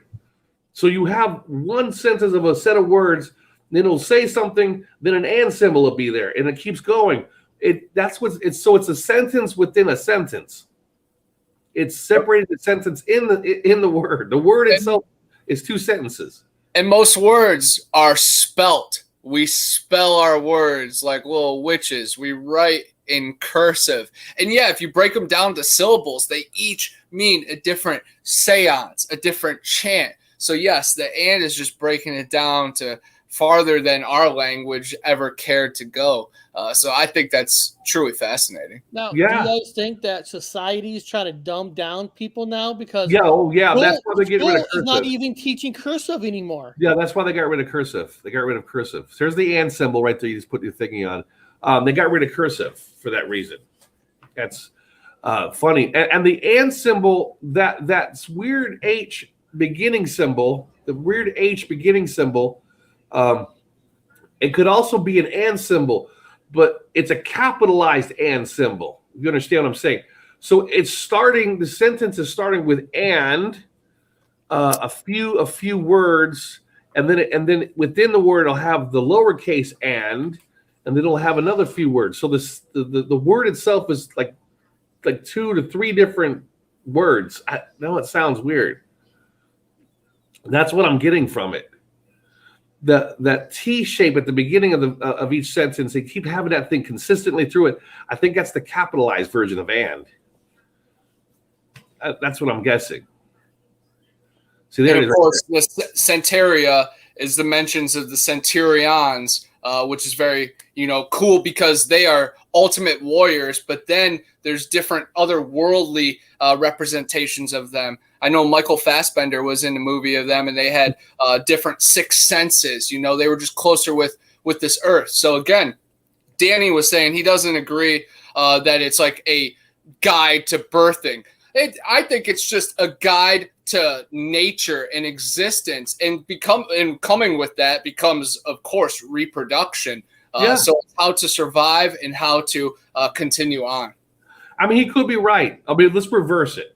A man wrote it. Okay. So if a man wrote it, a man was drawing pictures of women that are naked. Maybe that's just his dirty book.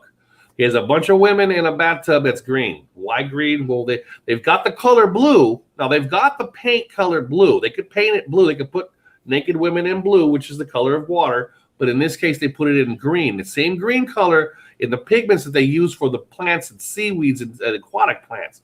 Each one has its own color code. So even the colors are coded. Again, seaweed colors are, the seaweed colors are green, red, and brown. And those are the pigments that you see in the Voynich. They have different colors. These are the ones they use. But in the wintertime, when fall and stuff, they also change colors in the water. Red changes to blue, and brown changes to orange and different colors. So that's why I'm coming to the hypothesis that these are seaweeds. These are sea plants. And some of them grow on the shore also. So you got some plants you could put sea plants, and they grow around the water. But they have a sea poppy that even grows in the sand. So some of these look like plants that grow in sand because of the root systems, particular root systems that are only found in plants that grow in sand. Now, Eric and I are from California. The beach, we know about the sand dunes. I know about plants that grow in sand dunes. These particular plants with these particular roots that grow in sand. Connor's down in Florida. He could probably go, and he's around the swamp areas. He probably knows plants that grow along the swamp area with particular root systems that grow in water. They grow half water, half in, like the swamp plants. So these look to me like swamp plants. These are water plants. These are seaweeds. These are things around water, and the girls are in water. That's why I'm coming up with these hypotheses. And then some of the plants look like poppies, and some of them look like marijuana. These are medicinal plants with medicine properties. And why would you have those? A body of water, pregnant women, and putting it together.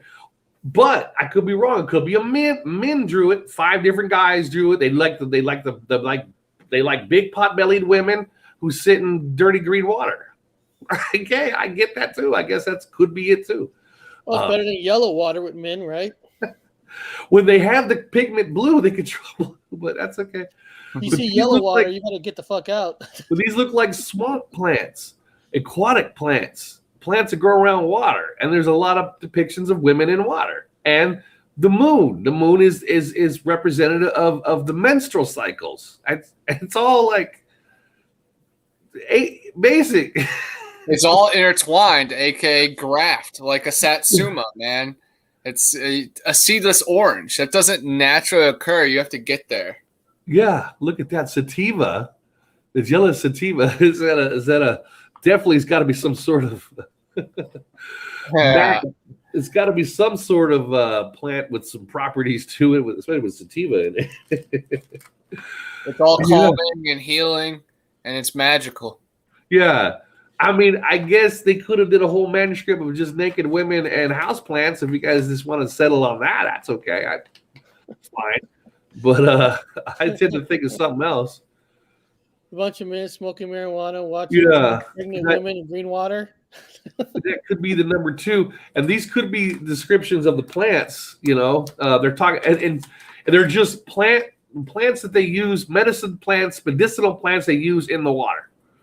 That's the sentences. So was it trolls are hot today? No, the trolls, Bob, has been hitting every single channel. They want you to click on their link, and their link can destroy some people's channels. Oh, I got it. Yeah, you guys stay away from them people, man. They're out there. The story goes, these are just a theory. Yeah. The story goes that a lot of conspiracy channels are getting taken down by YouTube, so they're supposedly getting revenge by trying to take down everybody else. Well, that's exactly what they're doing. I mean, I would too if I were them. I mean, from the other perspective, from the ex-military or government perspective, that's a fantastic idea. Yeah, I would do the same thing. If you are in control of your channel, guys, just block. Don't put a timeout. Just block, get it out. Yeah. Yeah, I would too, man. That's the best way I would do it. I would just send out all kinds of stupid and all these whatever bots in there and stuff like that because they're trying to, people are waking up. They're waking up to the truth. They're figuring things out. It's happening on its own. Oh, so there's the AN symbol. There's the financial or no federal plan. You know, just because the polls came back really bad. Times are changing, guys. Resist. These weak, frail establishments, they don't stand for nothing.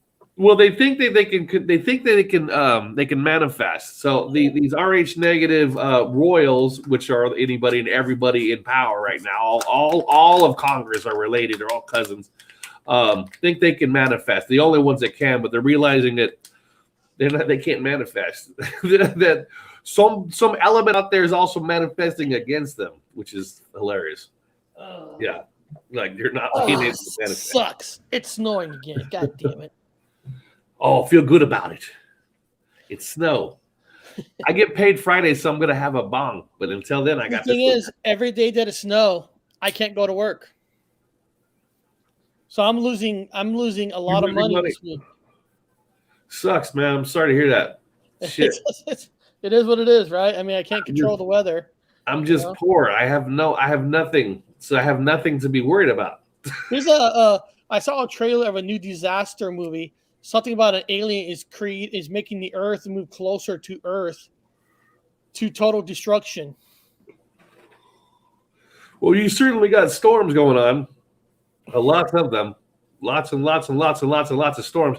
I like this from Danny. Maybe it's a cookbook like the one in the Twilight Zone. You know how to serve man? Just another possibility. Yogoldi, Do 5. Hey, it could be a cookbook. Actually, these are medicinal herbs. Absolutely. You're not wrong to say it's a cookbook. It is a cook. In every description of the word, it is a cookbook. It depends on what they're doing with the materials after they cook it. Now, mine is that they're putting it in a bathtub so women can have babies in it. That's mine. That's just me. I don't know if Connor feels the same way. That's kind of gut I'm getting at. Women wrote it, midwives wrote it, witches hiding from the Gestapos on how to have babies, midwives in the water, cooked, as you would say, yes. Or they could take the same material, cook it, and make medicines, even for men that not having babies. I mean, regardless. I think it's a guide to all the secrets on this surface, but I think it's a freaking vortex in between the cracks, and it's a map like the Goonies to get into the other continents out there to find the true women and queens of this realm. So yes, I think we'll thrive in this lifetime, but I think there is something so metaphysical and magical and something deep between it because nature has all the answers, guys. Yes, Now, it does. people in the chat, since you got Dr. Wu down here and Bigfoot Anon, is there any questions you guys want to ask these people? Put in the chat right now. Say, hey, just ask any question, and everybody will take a shot at it. Nobody's really trying to say we're 100% correct on this. But this is all theories that we're all talking about. We're not trying to push one way because Danny might be right. The chick isn't in a bathtub; it's a crock pot. Maybe it is a picture of them in a crock pot with plants cooking, and they're cannibals. So if you guys got any questions, put it in the chat now. Hello, Koki. Yeah, you guys can ask questions. And don't forget, he's got a lot of information about mythology and mythos characters. You guys might have questions. Even I have to ask him comic book questions sometimes. I'm a nerd. He's got those kind of cool, unusual answers that most people don't have, even video games. Lots of those weird questions. He's probably got answers for you. I think that's kind of cool. Eric Eric grew into the video games too. Yeah, and Eric's a telecommunications guy. Eric can tell you about 5G, what's in the cables, what's in the lines. He can tell you anything about cable service. Question from Fizzy Pop: what are the locus and Talos regions? What are the locus and the Talos regions? You talking about the locus in the Middle East? I don't know. Okay, well, here's an important question from Danny. Okay, ask the doctor if England has better weed than California. Ooh. Stop the press. Bob, who makes the better weed? So I was buying weed from the Somalis, and the Somali weed was not that good.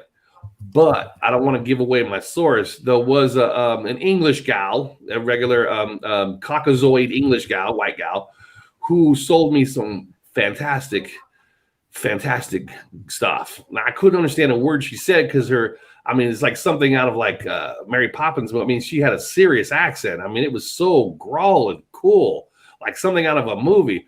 Hello, puppet. I couldn't understand a word she said, but her weed was fucking amazing. So yeah, there is. In fact, let me say this for England. Let me say this to England.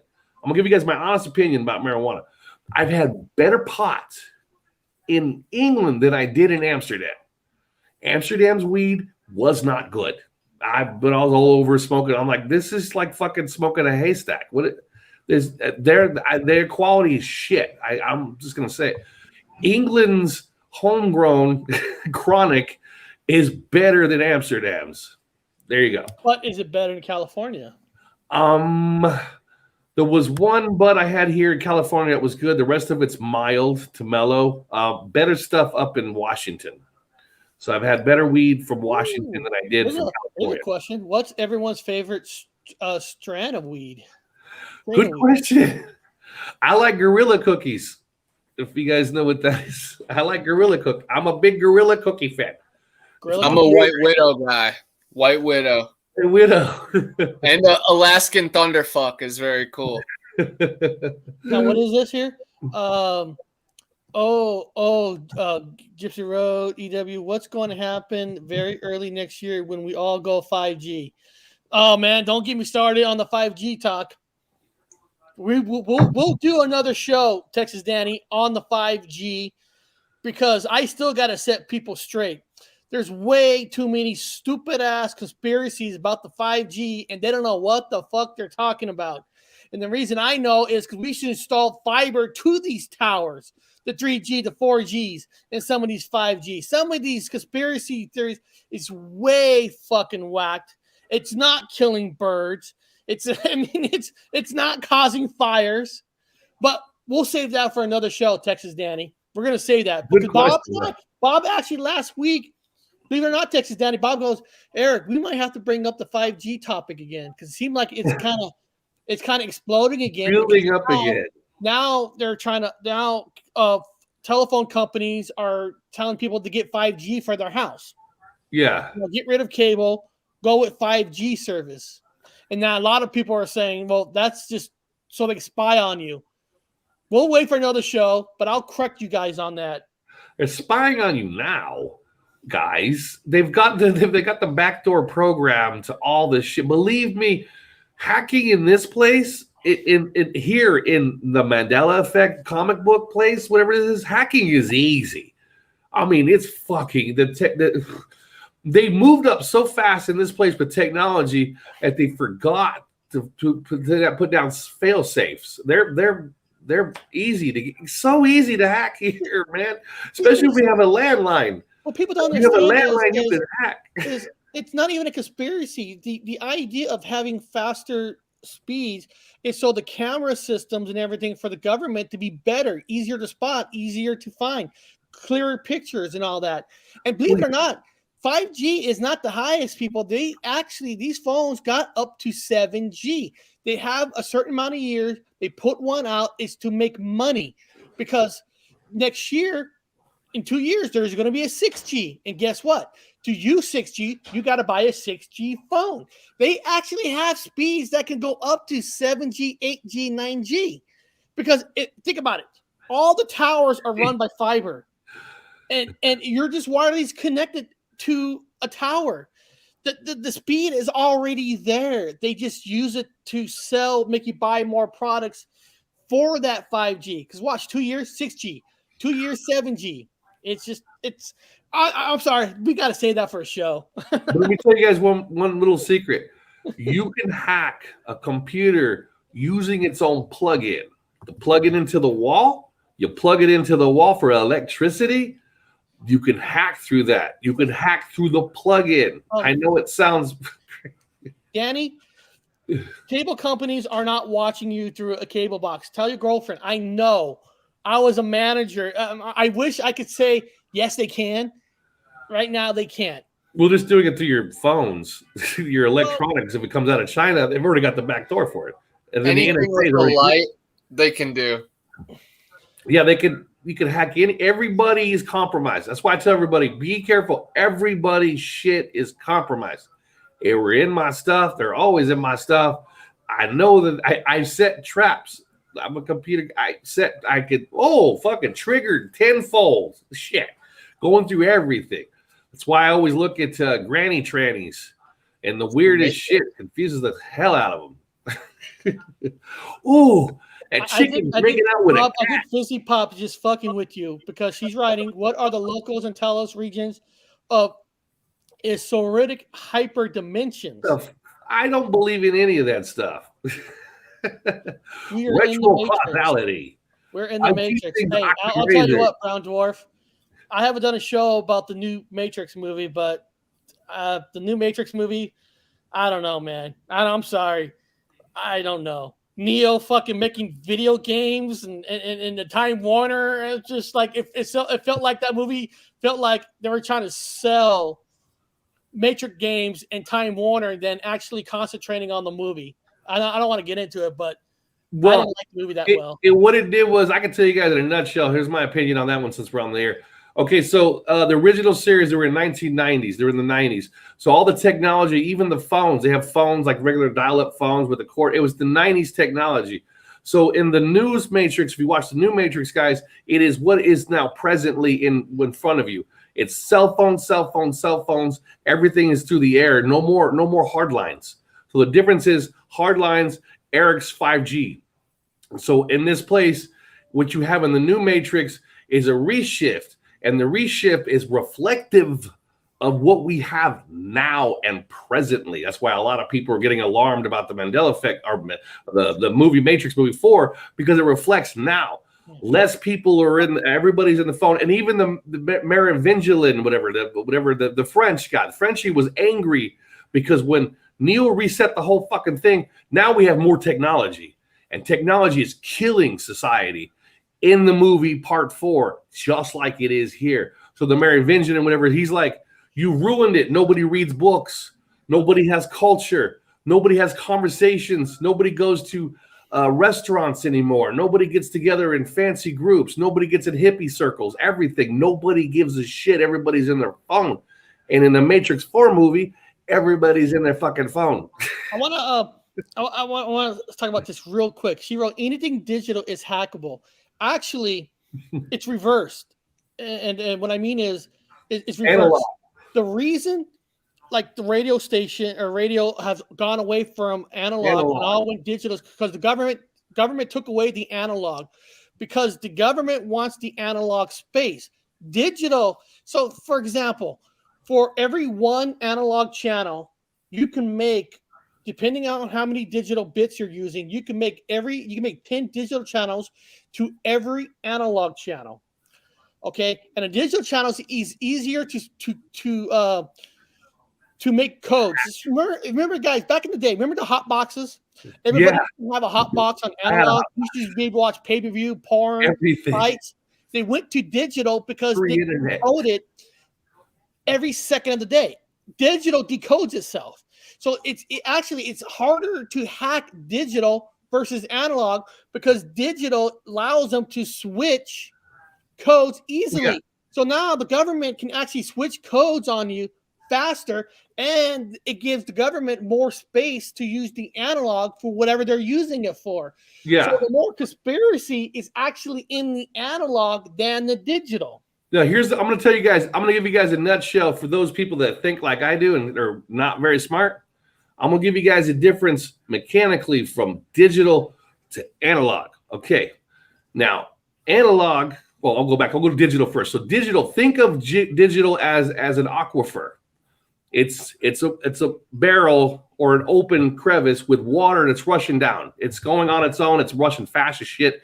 Gravity's taking care of it. Gravity is taking care of it, or whatever your thing is for gravity. It's moving it along. Digital, think of the same river but flat and level with no gravity pushing it anywhere. They need gears. They need big old sprocket paddles to move the water. So every so far, you've got a paddle. It's artificially being pushed. So the water is being pushed with paddles. It's a whole different mechanism. It's a whole different complication, but each thing is mechanical all the way through. And again, back to digital, where it's just gravity fed and it just rushes fast without any mechanics. So one has sprockets, the other one has gravity. That's the difference between analog and, I mean, if you're a stoner like me and your brain works in mechanics like that, you got to visualize it. Well, that's how you want to visualize it. And if you want to get more dirty, take an analog record, take a digital CD and listen to an analog versus a digital. Analog, you can actually hear more if the instruments, if you actually use your ears, versus digital, just more sharper, more. Yeah. Because the gravity fed one's passing through everything. It's skipping the basics. It's just giving you a fast food. It's giving you a Big Mac of fucking internet, Big Mac of movies, the fast food version. You're losing a lot. For you, Bob. Look at this one. Dr. Wu, did you ever see any forbidden archaeology stuff like Nephilim skeletons or Tartarian stuff? Yeah. This is what I talked about with Connor when he asked the same question. We were talking about it at the Smithsonian. There's this place called, I was talking about it last time. There's a place called in Suitland, Maryland. There's these warehouses that I worked in, and that's why I had security clearance. Suitland, Maryland. And yes, inside of these conditioned warehouses, there are strange things. I can't tell you that because I don't want to go to prison and lose my clearance because I'm using it for other things. So I ain't gonna fucking risk it. But yes, there are some alternative things in there that are confusing. And I'm gonna give you guys a hint where it's at. Right next to it is what we're talking about today is plants. It's all the plants they try to get every plant from every part of and within it they even have this one plant that it dies. Every so often it'll bloom and it smells like a corpse.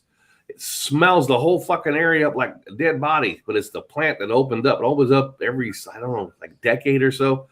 But yeah, and also have a unique, we'll say this, I don't give a fuck, unique strains of marijuana. Yes, the Smithsonian does in fact carry marijuana and marijuana seeds as part of their collection system. There's no law. Smithsonian, they get all the fish and all of this, anything they want everything, every living thing in that fucking museum. And in the plant section, they do have several unique strains of marijuana. Yeah. Military, government grown scientific marijuana, even the old strains. They had the get the original strains, like how corn used to be small with like little teeny. They have the original strains, like they were actual like weeds, borderline weeds. It's fucking amazing. But there's your Smithsonian story. Oh my God, yeah, I got everything. I love the Tartarian mud flood stuff, and you know how Earth's biosphere is 10% of what it used to be, and mud fossils. You know, mountains used to be alive, guys, and waterfalls might be ancient plumbing systems, and our coasts might be made out of bricks. But there's definitely a dome separating us and heaven. I can guarantee that all the data from everybody of pure belief and, you know, coming together correlation has came together for that. Of course, NASA and Nazis have led good people astray, but I feel like in those last days, those last moments of pure life, you'll get your true answers. Yeah. Let me. We're gonna go around the table. Let everybody tell us what's coming up. You know, we're getting closer to the end, but I'm just realizing. You know, the last time, Bob, you and we had a 5G show. I think we blew up half the community. I think half the community hated us. God, hated so bad. Guys, you guys think me and Bob's joking. I'm not gonna get into it, but last time we had a 5G show, it fucking exploded. I mean, you talk about worse hate than a Mandela effect show, worse hate than a flat Earth show, more hate than nobody hates Sasquatch shows. I'm gonna say it right now. It's the most universal, coolest show ever. Nobody hates it, so I can't say that. But back to flat Earth, hate Mandela effect stuff, hate other conspiracies, ghosts, hate. 5G was the worst. 5G. Connor, you weren't there during that time, but I mean it literally half the community broke up. I mean, it was just like God. People got so fucking pissed during that show. Fight, screams, debates. I'm like, this is 5G. Like everybody was all ready to claw their eyes out. It was so serious. And every person's argument has never worked for a cable company like I did, who's never installed, and it's like they know more than you. Everybody knows more than you that worked on it. But when Eric told them the actual real mechanics of 5G and how Occam's razor again, I keep stressing how make everything simple, guys, because everything is simple. 5G.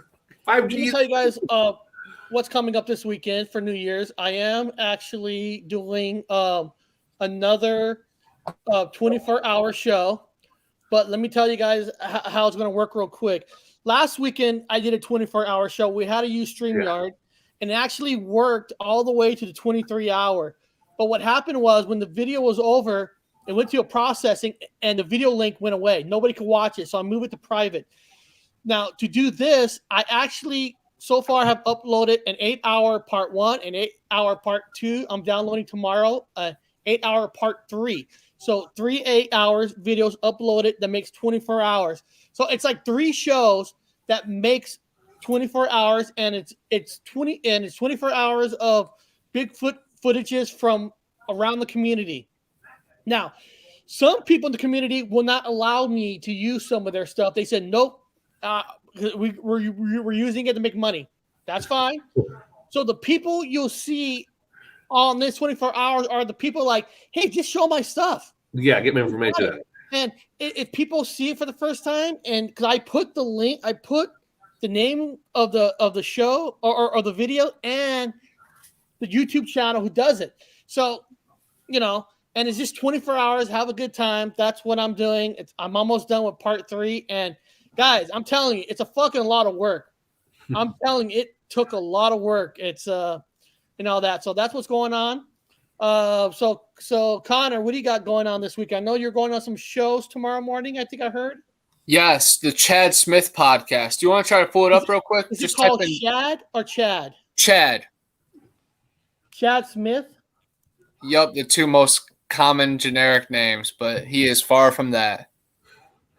Does his Smither? Now, how do I know which one's his channel? I mean, Chad Smith podcast, Bigfoot and Anon. Check Right. out Bigfoot and Anon's community page if you want the answers, man. You know, that's to everybody out there. I post everybody's channel when I pop into the chat. I try to bring everybody together. But yeah, I'm going to be on the Chad Smith podcast in the morning. It's going to be freaking awesome. I'm going to be on Spaced Out Radio January 5th. They said they have 177,000 nightly listeners. So my stuff should blow up. I was on TikTok live and we had 995 viewers. I should have kept it going. We would have had 1,000. But I've been hiking a lot, and the last 2 Skunk Ape hikes I went on had 4,000 viewers. Yes, that is the Chad Smith podcast, and I will be on in the morning. For some reason, he hasn't created the link for it yet. Yeah, he made one, but it's not showing up. If you go to my community page, you'll see it. Sometimes YouTube acts weird though and doesn't show it. Of course, they're trying to hide it. See, there it is, right there. Yeah. But it's gonna be an awesome early morning show.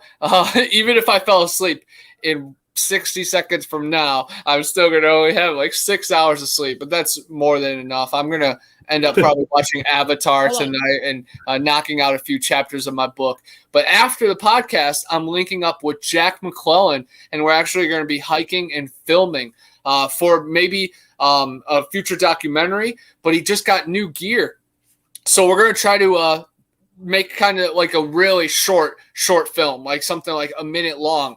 I recently uploaded one of his other warehouse warehouse test footages, and it got like 25,000 views on TikTok. Wow.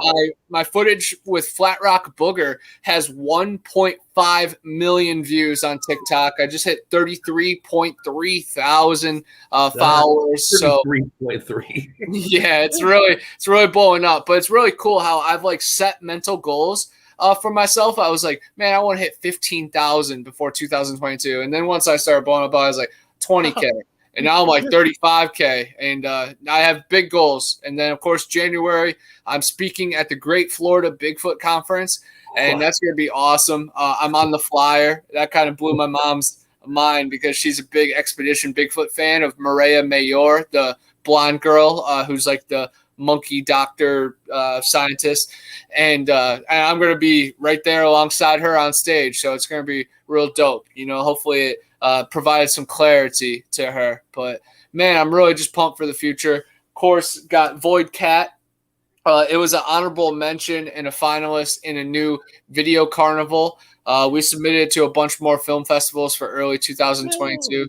Yeah, crazy Illuminati, ley lines, longitude and latitude, Bohemian Grove.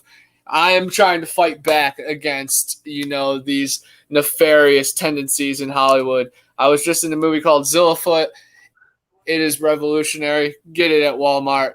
But even just me mentioning these, shows and movies, like people are like, oh, he's trying to sell it. He's trying to make his money. No, I'm just sharing the love. It's just the cryptid world, guys. Get over your freaking selves. While you watch the Discovery Channel and the History Channel, they have commercials that pay for everything. That's how the world works. That's how the world goes around in your little freaking imaginary illusion. Yeah. If you can make money, dude, you could, you do it. Listen, I wish I could work on this 24 hours a day, but like Bob, we just don't make money. If we do, I could create better shows, more of this, but everything costs so much money. I put my channel up for sale. My last video I put for sale on it. So I've got a couple offers at Texas. They offered me some playing cards. I think someone offered me some soup. I'm working my way up. I'm looking at sky's the limit on my channel. I'm selling it. Seaweed? Maybe some people are offering you seaweed. Yes. No one's offered me seaweed yet. No, but I've got soup and playing cards. I think somebody said they might throw a couple Pokemon in there, but I said they got to have the black tail at the end. The Pokemon has to have the dark tail, not the yellow tail. I want the dark version from what I remember. But well, what do you got going on, Bob? What do you got? Got any shows going on this weekend? I don't know I don't actually know. I literally do not know what I'm doing. I have no. I'm not even because hunting season's over right now, right? Hunting season's over in California. Hunting season's over. We just been running around. I don't know what I'm doing. Everybody's got weird, different things going on, so nobody knows what to do. I'm like, I don't know. Could be anything. Could be nothing. I could be just me doing a show. I don't know. Just getting drunk on camera and passing out. Who knows? You guys might be my New Year's. Well, those fans that watch Robert Wood over there. After the storm tonight, I'm gonna probably be stuck again. Yeah, throughout the weekend. Yeah, I'm just gonna get a pound of weed and some ferments and just relax and just have it up. Just do it up, relax. In a safe place. No drinking, no driving, no bad things, no fighting, no bad karma, because we're in a comic book and we're being judged. And so like we're being like in a video game, if we're playing the game. So that means somebody's judging us in the game. So, you know, don't be a fool. Not right now, not during the apocalypse. This is my advice. Well, beyond that, Connor's got an interview in 5 hours, according to this, actually 6 hours. It's live in 6 hours, 5 a.m. my time. Whew, that's early in the morning. Such a reminder. So he's got to get some sleep and all that. So beyond that, guys, I want to thank everybody for showing up tonight. And I'm not afraid to say this, that I think this is a top 5 show of all social media right here on YouTube, because everybody who's on here right now is not afraid to talk about any topics, you know, and all those people who only come on and watch, if you only talk about Bigfoot, or if you're only talking about UFOs, or if you're only talking about, I don't know, Mandela effects, fuck you. You should have an open mind to hear all subjects. You should want to hear all subjects. Yeah. The answers are there now. Don't close your mind off to this shit. And we got the answers now. It's a big ass code game. This is the apocalypse. They say the unveiling's happening. If the unveiling's happening, that means all the answers are coming out. And some of us we know the answers. We're figuring out the answers. Like, holy shit, I figured it out. Eric, you ever see this one? The man who killed Hitler and the Bigfoot. That's on Amazon. I've always seen that. Good? I just haven't clicked on it. Sam Elliott, man, he's a legend. No. I know Sam Elliott's got a new movie, 1883. I know it's like it's a cowboy movie. I've been watching it. I love it. Yeah, I know it's a prequel to Yellowstone series and all that. But it's what's that show called? Remember when Starbuck and Apollo? Battlestar Galactica. It's Battlestar Galactica, but a cowboy version. That's what it reminds me of. Battlestar Galactica, but a Star Wars version, but a cowboy version of Battlestar Galactica. And real quick, I just wanted to mention that Sherlock Holmes also investigated the manuscript. It has been mentioned in Dungeons and Dragons, also the video game Broken Sword, Sleeping Dragon, and then also that many people think it might be the Lost Tribe of Israel. So that might be why it is so forbidden. If you want to see a little TV show about it, watch Weird or What with William Shatner. But William Shatner is dead. That's why they sent his ass to space. Let him keep hugging his. Let him keep hugging Jeff. I remember him. Amazon guy. So Michael Stray. I remember him dead. So I actually remember him dying, and I'm like one of the only ones. I'm misremembering. He is dead. See ya.